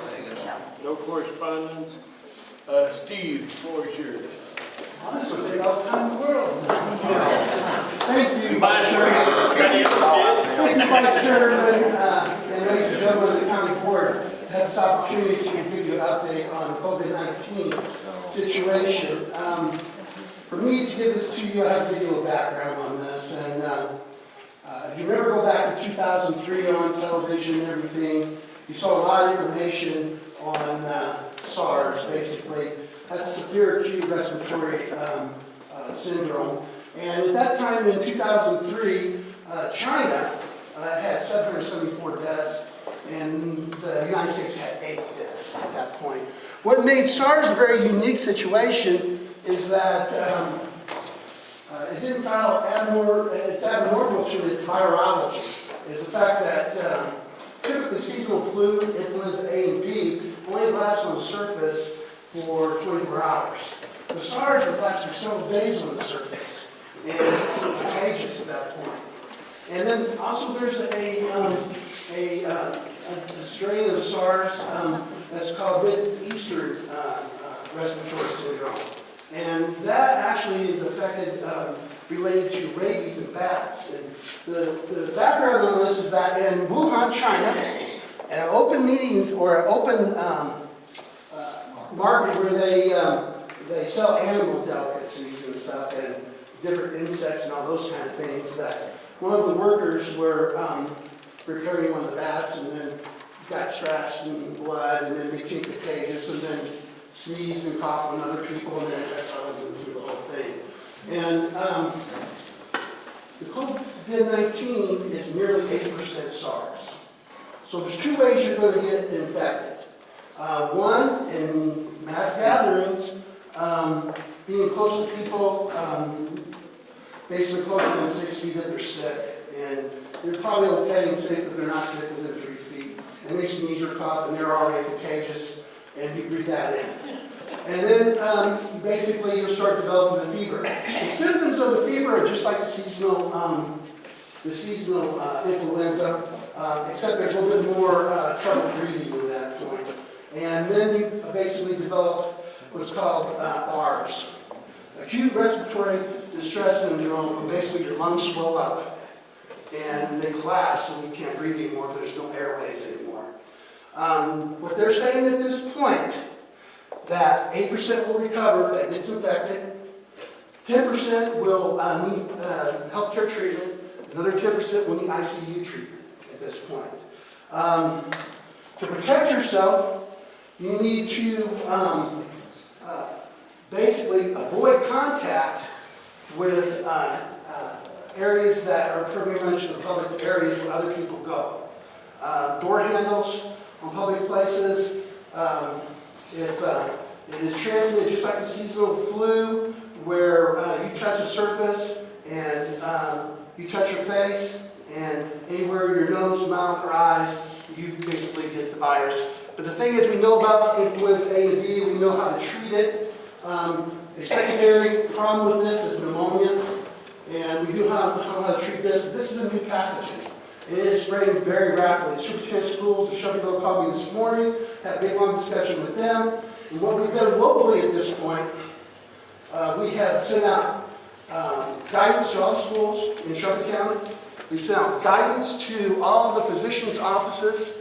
We've sent out guidance to all the department heads on basically setting up sanitation in public areas, because that's the only way to actually try to reduce the exposure level by doing a reboot, basically, disinfecting those public areas like handrails, bar fountains, doorknobs, and all those kind of things, at least once a day, so that it starts over and hopefully nobody comes in sick. At this point, we don't have testing kits locally where we can test for this. The criteria for the physician to order the test is, hey, we have to have influenza A and B screenings first, a respiratory panel that involves throat and nasal cultures, and if they have the symptoms and they test negative for those three things, then they get the COVID-19 test. And once we have an outbreak in the community, then things are going to very much change at this point. Right now, we have to assume that we are operating as a normal type of situation. We don't have any cases yet, but we just now started testing, and this happened last Friday. We have testing laboratories in Chicago, we have testing laboratories in Springfield, and we have testing laboratories in Carbondale. And now just all these kits are rolling out at this point. And one of the reasons why we put a press release out recommending household families to take a proactive approach on this is that store at least 14 days of food. Because what happens is, if you are tested positive, you're going to be told to stay in your home for 14 days and monitor yourself for fever. Yeah, you don't want to get sick and cough and feel high fever and run into the ER or run into your doctor's office at this point, because you're going to contaminate everybody that's in that room at this point. So I'd like to say at this point that Shelby County is probably not going to get it, but I'm afraid it's not if we get it, it's when we get it. Because our community is so integrated with surrounding communities, Effingham, Decatur, Mattoon. There'll probably be a Central Illinois case within the next 2 weeks. And then after that, things are really going to change. As we test more people and more people are put in isolation, things are really going to boom fast. This pathogen is 7 times more infectious than seasonal flu. And so it's a very serious matter. Hopefully, and maybe inevitably, we'll all get it. Just like probably we've gotten all that bit by a mosquito that had the West Nile virus. So at this point, the situation with mass gatherings, outdoor areas, natural air and currency in that's all good outside. But close confined areas where people are sick, and a lot of places are now, people getting in courthouses are taking their fever. A fever situation is, if you have 100.4, you can't come into the building at this point. Now, if someone takes acetaminophen, if someone takes ibuprofen, mask the fever reducer, you're still contagious. So if you're going to use any type of fever monitoring, and the discussion this morning with the schools is to start testing fever or taking fever temperatures of all the students at this point. We have a planning meeting Friday with the hospital. Shelby EMA is involved in putting a plan together for temporary housing. I've also talked to community services with the same agenda that we've sent to the department heads, and also the housing authority. Because the housing authority is full, they don't have any available spaces, and you cannot go into a quadplex that has, or a duplex that has the same shared air system, because people are going to cough in that one unit, and the makeup air is going to take it to the next unit, and those people are going to get affected. So our only ways of dealing with this is isolating the people that we test, and testing as many people as we can, and we isolate them to their homes, so they need 14 days of food and medication to stay at their home. And the other way is the social distancing or avoid mass gatherings. And I think the world will be different in 1 month at this place. And I would rather see you in this room with these windows open with air circulating in here from the air than I would see you in a courtroom. And at that point, does anybody have any questions? Steve, Mm-hmm. getting a lot of information about, and I guess it's missing information, and we're all hearing, this is new, this is new, this is new. It is brand new. It is a new strain. Well, my wife brought into me the other day, since I told her you were going to be speaking on this. She opened up her cupboard down below the sink, kitchen sink, pulled out a can of Lysol. You know what? She says, you know what? She says, how did Lysol know about coronavirus? Because it's on there. You know, actually, there are 6 types of coronaviruses. And corona just means crown shape. And that's all it is. There's 6 types that actually affect humans at this point. But the fact that this one lasts so much longer on a surface that's invisible, and you touch so many things. You touch your car radio, you touch your door handles, you touch your steering wheel. Personally, I'm keeping anything will destroy this almost. A little bit of bleach water, it takes away, but you don't see it. And then it's so hard not to touch your face. You know, so you can touch your face all you want, but you need to really wash your hands. And if you're in here like I was, I use little germ sacks like, faces, and I know to touch it, so I did that. But it's the invisible part, and how long it lives on the surface. Now, we do have a little bit of hope. A little bit of hope is that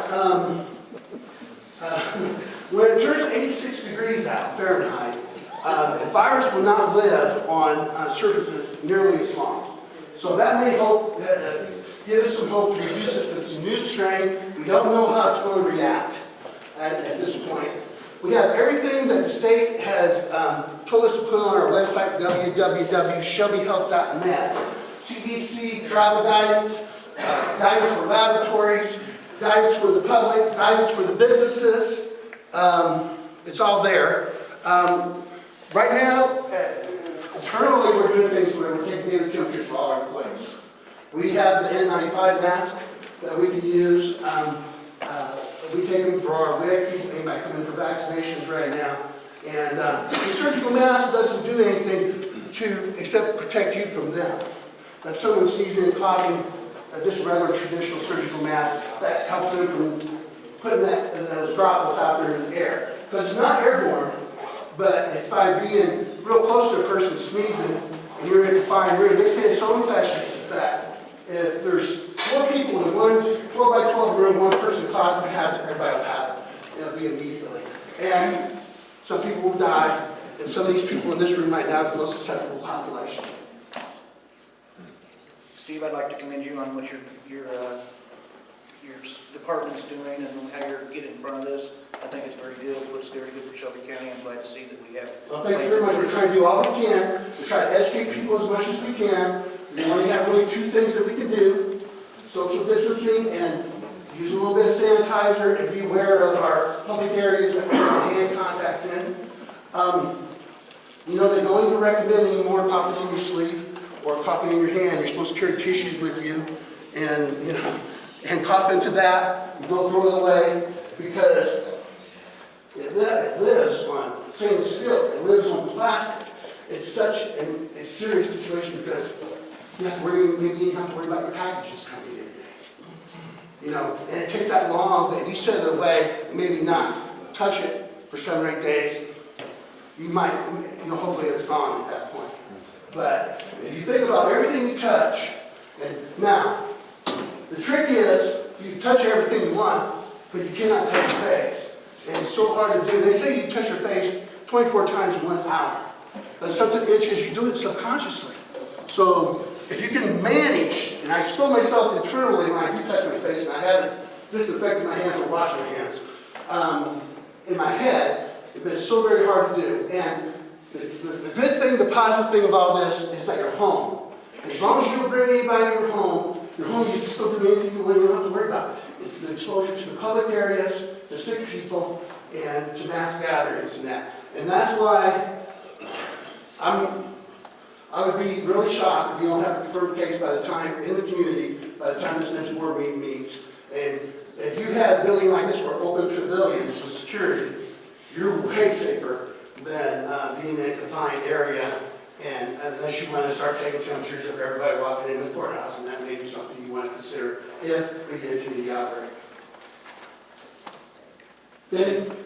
Yeah, I was wanting to ask the department heads, since courthouse is a focal point of the county, like your counters and stuff, are we making an effort to wipe them down, or?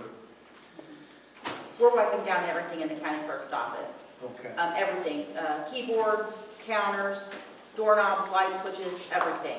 What about the courthouse? Or courtroom, I mean? Your election duty, you're Yeah. set for that. Okay. And then also, just get set up too for elections with disinfectants and stuff like that too. Yep, we'll be sending Yeah, out to all. that brings up something else, doesn't it, elections? It doesn't stop, you know, and I hope that we don't get it, but I'm gonna tell you, it's gonna happen through the schools, it's gonna happen with the public, it's just going to be different places. So, hope we can weather the storm. Vote early at the courthouse. Yeah, drive-throughs, you know, can't be transferred with food, but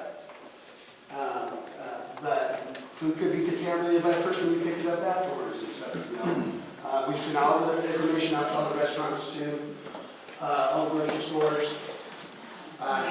Wash hands. Hopefully employees come to work, wash your hands first thing. You know, if they handle something else, wash your hands. That's all I think we got, guys. So, Thank you. Sorry. Thank you a lot for your report, Steve. All right. I guess now it's time for public body comments. Yes. I got a few things. One, you guys mentioned the budget committee meeting is where the discussion about the forensic audit will take place next. When and where, and when is that meeting? It'll be posted. When and where? It's not set up yet. Okay, It's so not it's even- not a set scheduled meeting? There's not a set schedule, no. It will be posted. Okay. Two, the comment that was made earlier by Chairman Cannon about the jet fuel, we're giving it away for free. That's not free, that's on the taxpayers' dollars.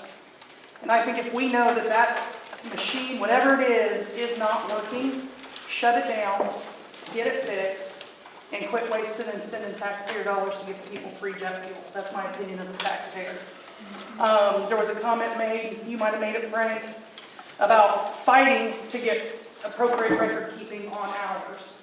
Anybody that works in the private sector keeps their hours. I think to not have accurate record keeping for payroll for any county employee is inappropriate and a fleecing of the taxpayers, and it doesn't make most of us happy. The handbook, just a recommendation, once you guys have it done what you want to do, you're not the attorneys, strongly suggest letting your legal counsel review it to approve it. And I know at the city when we did ours, and it took about, honestly, almost 18 months, so somebody said 6 months, that might be quick because it's not an easy task.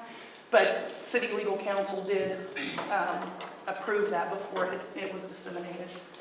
And then lastly, I'm going to bring it up, and Terry, you can get upset with me. I would like to see you guys look into the cost to pay a security guard at the courthouse once a month for these meetings. Because Chairman Cannon made a comment about going back to your room. Courtroom B at the courthouse might sit 6 people from the public by the time you get all of you guys in there and the various county department heads and all that. That's not fair to the taxpayers at all. And so, and I believe that the previous Chairman Pruitt, when he did not an investigation, but went out and asked the various counties, a vast majority have evening meetings. That's what's fair to the taxpayers. You can use the excuse of having to have the courthouse open. We're giving away jet fuel free. We're not keeping records on payroll. What's having a public meeting where more of your constituents can attend? Why are we fighting that?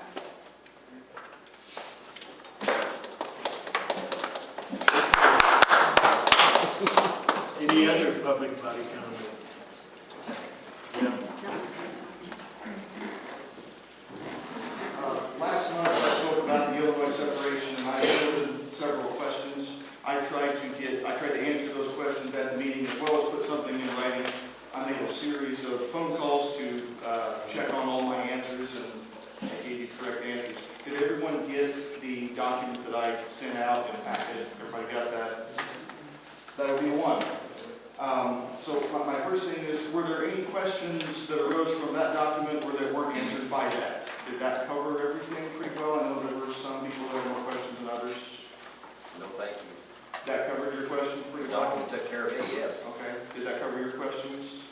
Okay, were there any others? Because I'm happy to discuss, answer, take questions, whatever. No? Okay, I do want to, since I've made a few presentations and answered several questions and so on and so forth, I would like to respectfully request that a board resolution be placed on the April agenda for putting the referendum on this November's ballot, if I may. Mr. Chairman, last month, I made a motion to put that on the ballot, and I was said, hey, you gotta have it on the agenda. I remember that. It's not on the agenda to vote on. So I would like to definitely, my second request to be put on the agenda, that we vote on this. How about a motion not to put it on the agenda? We need a motion to go. We can't take any action on whether or not it's on the agenda. I would suggest placing it on the, it can be on the agenda and you can treat it like any other agenda item. So somebody, we put it on the agenda, somebody makes a motion, makes a second, discusses it, then we'll get voted. Correct, or table or whatever. I had this conversation with But Jeremy. it needs to be on the agenda. And I will tell you, I've placed it on the April 8th agenda at this time. Thank you. All right, any other? Yes. John Kraft, I would encourage putting measures like that and other things on the agenda. Keeping it off the agenda keeps the public in the dark of what the board members think. If it's on the agenda and you vote yes or you vote no, your constituents know how you voted, and they deserve to know how you're going to vote. That's all I have. Yeah, and she just said it's on next month's agenda. Yes? Thank you, Chairman. My name is Kirk Allen. Some of the comments I'm going to make are predominantly from community members that have asked us questions in regards to things that take place in county government, and I want to address some of the misconceptions, especially with public comment. We find commonly with open meetings, it says we have a right to speak, and a lot of public bodies will say, but it doesn't say we have to answer. And that's true, it doesn't. However, there's another provision in the county code in regards to the public's right. It's section 2-1001. At each regular and special meeting which is open to the public, members of the public and employees of the county shall be afforded time, subject to reasonable constraints, to comment to or ask questions of the board. The goal is to get answers. So far, the questions I've asked have been ignored. That being the case, I'm here to ask questions, and since the law outlines you're required to provide time for questions, the legislative intent was to get answers. If you can answer them now, great. If not, I don't think getting them by the next meeting would be asking too much. But for the public, you have a right to ask questions, and the legislative intent is to get answers to those questions. How many board members have actually read the compensation setting resolution for county board members? A few of you? Okay. It's pretty clear. It's a per day payment, $60 a day for regular scheduled county board meetings and $45 a day for committee meetings plus mileage. It's real straightforward. Everybody that reads that, I'm sure, understands it.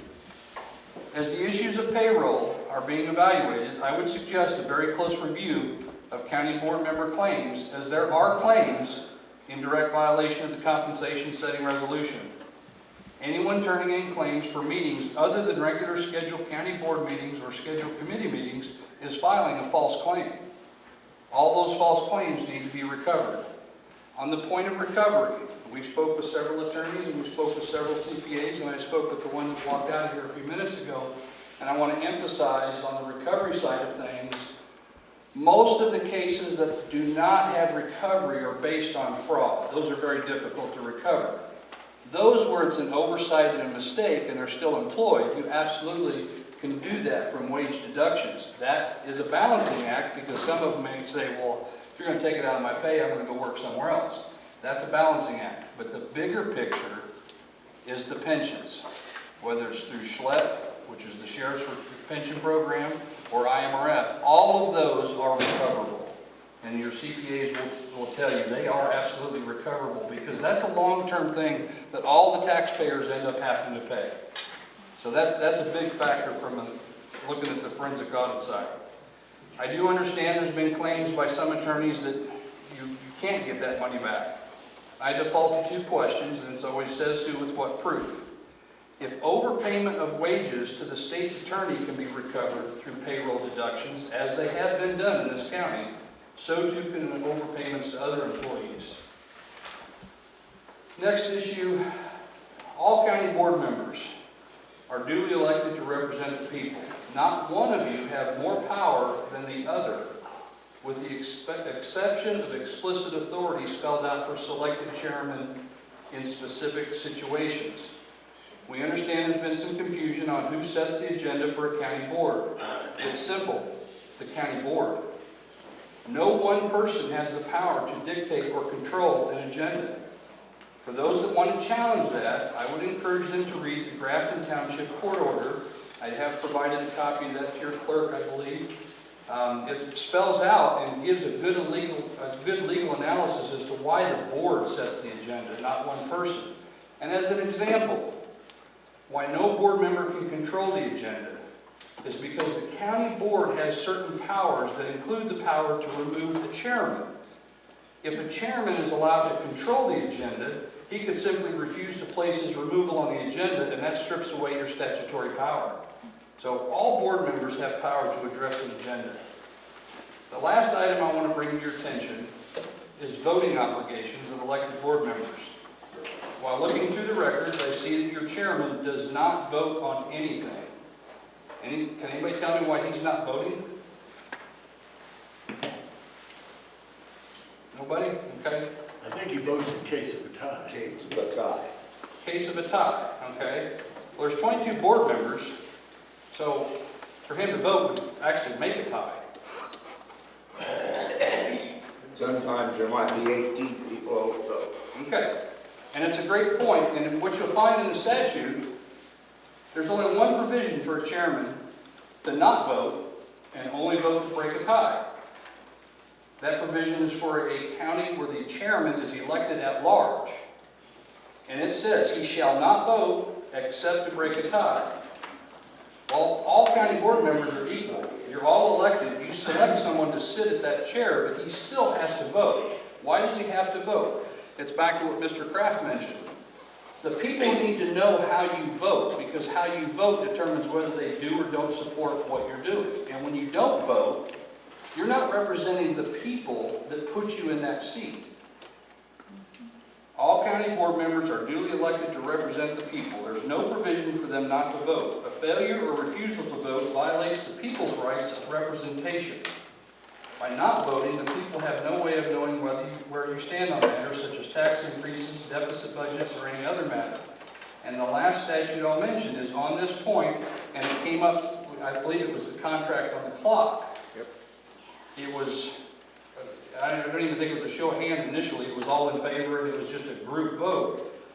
Under Section 2-106 of the Open Meetings Act, the vote on all propositions to appropriate money from the county treasury shall be taken by ayes and nays and entered on the record of the meeting. The reason those ayes and nays get entered on the record is people will know how you voted on a certain matter. So I would encourage, instead of having a group vote, follow the statute that outlines when it deals with money. That has to be an aye or a yes recorded in there so that people know how you voted. Thank you. Shouldn't they do a roll call? What's that? Shouldn't they do a roll call? Yeah, a roll call is another way to refer to it. Yes, sir. Is there any other discussion with the audience? Any other questions, problems, concerns? Okay. I just have one comment. I don't think that Bruce is any different than any other chairman that we've had in the time I've been on the board. I've always always thought that, the chairman thought that he was not supposed to vote. Right. So I don't believe that that, you know, if that's wrong, then we need to know that. But I'm just saying, I don't believe that's unique to Bruce. That has been the way that we believed that it was done. Mr. Chairman? Yes. I'd like to tag on what Kay's saying. If we are made aware of something that is wrong, just let it keep continue going on wrong. Dale? Yes, I'd like to address you. Been on the public building committee and everything, we have the power to go ahead and spend up to $30,000 for board approval. We always bring it to the board to get more, like that clock contract. Would it be better if we just done it in committee and not even bring it to the board and have it? Well, actually, I think when you, and gentleman here in the front row could probably answer it as well with his background, but what we have found in the county code, it requires a county board to vote for the final appropriation. Committees can make recommendations. Now, if you guys have made a policy that gives you that power, that's an issue that, you know, I'm not aware of. But typically, the whole board votes on any appropriation. Is it a public building commission? Public building committee is who we are. And as far as I know, we've been granted the power to spend up to $30,000 without full board approval. But normally we bring it to the county just to... Frequently, counties will grant authority to committees to make payment on recurrent and planned expenses. So if you think about utilities, become a good example of that. Your electric bill comes every month. So the board as a whole can define an authority for a committee on a recurrent expense like that. In general, if it's outside of the recurrent and planned expense, then the board is appropriate. You're saying that for all agencies of the county? Well, so county should have a procurement policy that outlines to department heads and to committees what their procurement authorities are. And then it just provides a good overarching knowledge of who can buy what. What you don't want to do is bog down the board or your claims committee with a lot of minutia that can be taken care of by the staff or by committees. All right, is there anything else that needs to be brought in front of the board? Yes. So, I have some questions, concerns. I have in one hand a resolution that was sent out to the board from 2014. It was passed in March of 2014. And if you've all read that, it's for labor negotiations for the years 2014 and 15 budget year at the cost of $150 per hour for an attorney named Ed Flynn. Now my question is, why do we have bills in 2020 when this clearly shows a 14 and 15 budget year? It really throws up some red flags to me in a lot of respects.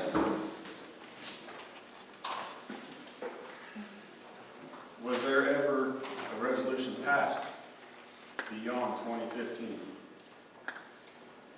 None that I'm aware of. And this is something, the whole labor relations attorney area is something that I will be asking the Attorney General for an opinion. I said that last time. I want to take my time though, and I want to figure out exactly what we're asking. We do a request to them for an opinion in writing, and we get, an answer in writing in the form of their opinion. So that is something I will be doing. If you want to suggest some specific things, I have ideas, and I think they're probably roughly the same, but if you want to, say certain questions, I'm happy to consider them. But I'm sorry, but excuse me, but isn't Ed Flynn being paid for much more than just labor relations? And is there not in question whether or not that resolution from 14 to 15 was even legal in the first place? That's all questions for our attorney. When I read through statute, and I'm far from an attorney myself, but when I read through statute, it's a very diligent process to appoint a special state's attorney, which I believe in the past I've heard that he is a special state's attorney for the county, correct? The language of that resolution is in there said as special assistant state attorney, I believe, yes. But is he an employee of the county? Is he getting the 1099? I mean, or is he a contractor? Because I don't think or W-2, I'm sorry, W-2 as opposed to a 10, he's not a county employee from everything I understand. So is that really a special assistant attorney, or whatever you're calling it? That question was answered last month. I know. He's not an employee of the county, he's an employee that's illegally hired. But we're still paying. So the taxpayers are paying twice. We're paying the state's attorney's salary, and we're paying Ed Flynn and his law firm out of Decatur, or wherever he's out of, Macon County, $150 an hour. No? Maybe these gentlemen. 195 now, okay, so even more. So we're getting double dipped on and fleeced once again. And I'm telling you guys, the county taxpayers are getting a little bit frustrated with all of this. To that point, what I would like to make a point of here is I feel that we've passed a resolution that is sunsetted. We have an attorney, the state's attorney, and we circumvent that process and hire another attorney to do a specific job. Did you have some And at no set rate, because in this right here, we're at $185 an hour, which is a $35 an hour raise, which if we approved a hiring, then wouldn't we approve the wage? I just have a lot of questions and a lot of, but my problem is, there's a lot of issues about the taxpayer dollar comes into play, and we need some answers that can definitively say, this is why we do it. This is why we can do it. I don't think we should be. So I think if you can get those answers of why we can and how to do it and implement it correctly, then it should be dispersed to the entire board so we all know, because there is a lot of discrepancy in this, and I don't like it one bit. Do you have some comment on this? Yes, sir. So, this is a topic that does get a lot of discussion across the state, because there's some confusion in the midst of it. But within the state's attorney's statute, they define the state's attorney as not only the criminal chief prosecutor, but also as the county civil attorney.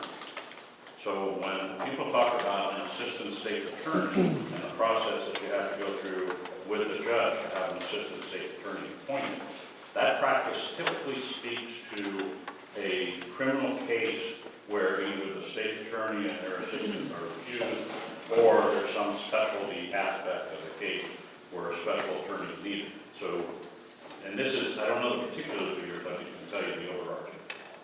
As an assistant state's attorney, generally you're speaking the criminal side.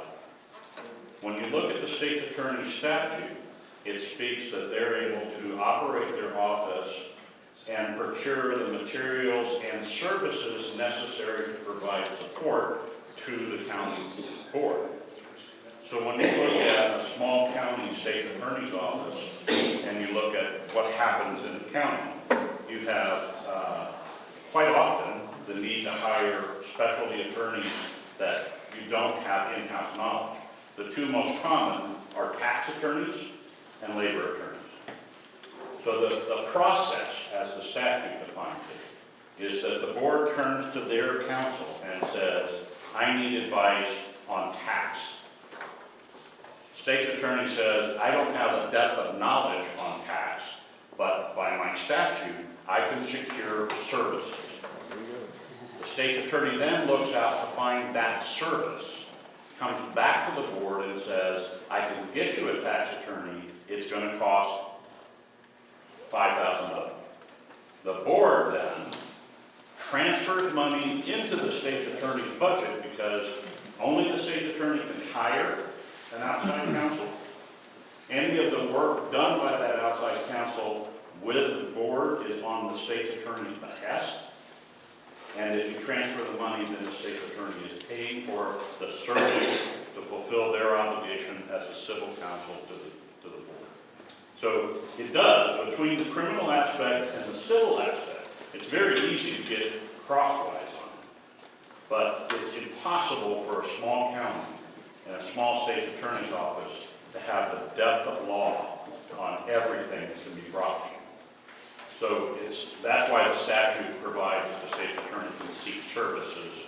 They're responsible for serving you. There are exceptions to that, and those are maddening, but they're unique exceptions. I don't know the particulars, but I can tell you that the overarching guide of the state's attorney statute provides a mechanism. This topic is got enough momentum that we're working with the Illinois State Attorney Association to templatize a ordinance that will define the process for the civil support that I just described to you, because it is first and foremost the state's attorney's responsibility to then turn and say, I lack that expertise, I have to go get it. That, just one more 30 seconds. All of you have my card. Now, I told you I'm not an auditor. I'm not an attorney. I'm an operations guy. If you want to email me questions, whether you hire me or not, I don't care. You care, but if you don't hire me, you can email me questions. I'll tell you what we see in other counties. And if it gets too much, I'll tell you that it's too much. But feel free to email. It doesn't hurt that. We want to get it right. Mr. Chairman, I'm trying to figure out what statute you're talking about. The state's attorney statute in the county code is very specific about their responsibilities. Well, we've read letters that stating what the Attorney General establishes on that about the state's attorney. And has the right to it. I can't speak to your letters. I can only speak to my knowledge of that I statute. know about what I read in the statute. Who gave you the statute?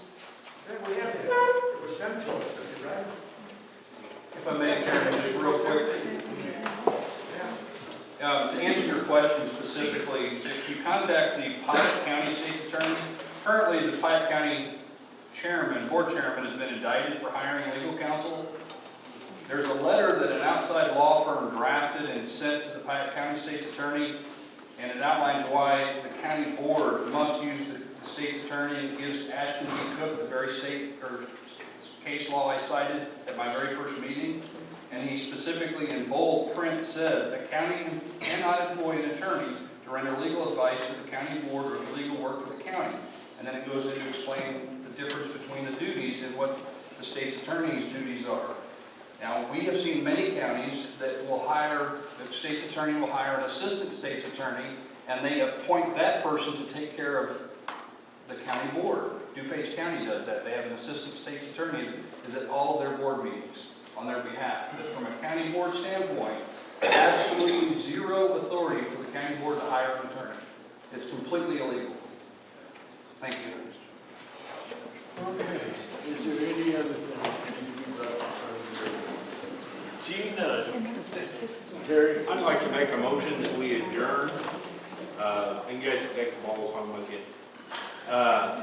We adjourn and pay all payments as per diem for the March meetings, and we adjourn until the next regular scheduled meeting on April the 8th. I'd like to make an amendment to the motion and extract adjournment and make a motion to approve the bills as a separate motion. I'll second as a motion. You can't amend it until we have a second. We have to have a motion first, and I'll second Terry's motion. Now you can get them. So we have, like what I said, to be said again. Amend the motion, separate the claims and adjournment.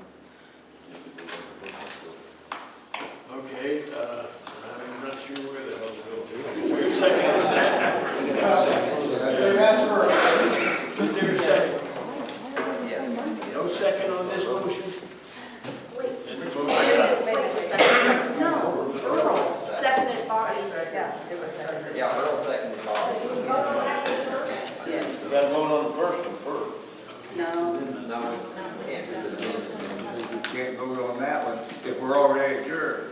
Right. You gotta vote, you vote on the amendment now, and if that passes, split it again, vote on each one separate. Could we have it read back to us? The original motion, the person issuing the original motion can choose to amend their motion in response to the request, or withdraw the motion and restate the motion. Oh, I don't want to do any of that. Now, that is the vote. Now we vote on the amendment. Okay, so there is a motion and a second on the floor. What's the motion we vote? Voting on Terry's motion. Vote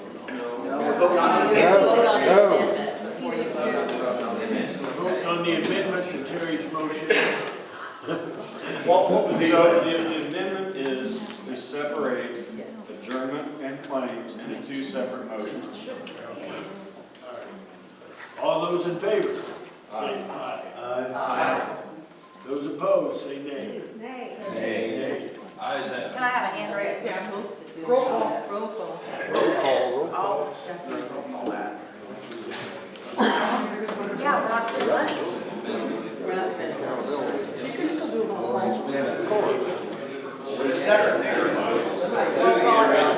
Okay, let's roll call. Okay, Earl Baker. We are making a motion to separate. This is the amendment. The amendment. Which one are we voting on? The amendment. To separate. Yes. Barr. He's gone. Bennett. Cheney. Yes. Kaufman. Yeah.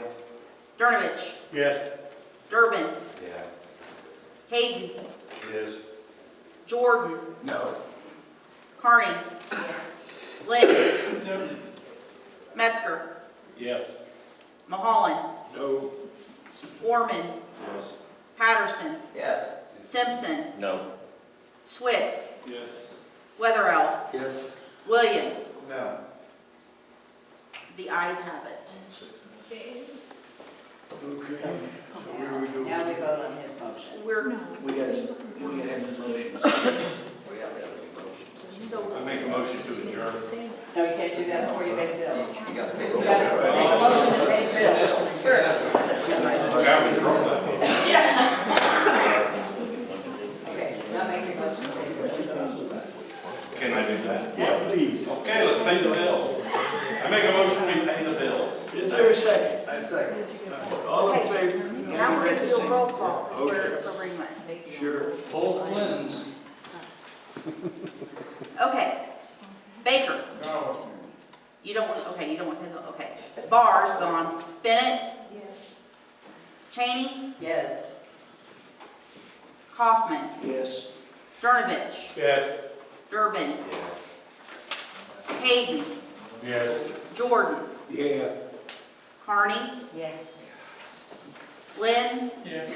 Metzger. Yes. Mulholland. Yes. Orman. No. Patterson. Yes. Simpson. Yes. Switz. Yes. Weatherell. Yes. Williams. Yes. Motion adjourned. Second. No, no motion, sure, you guys say. I beat you to it, Terry. I said I moved to adjourn. You gotta say just like you said. All those in favor of the motion to adjourn,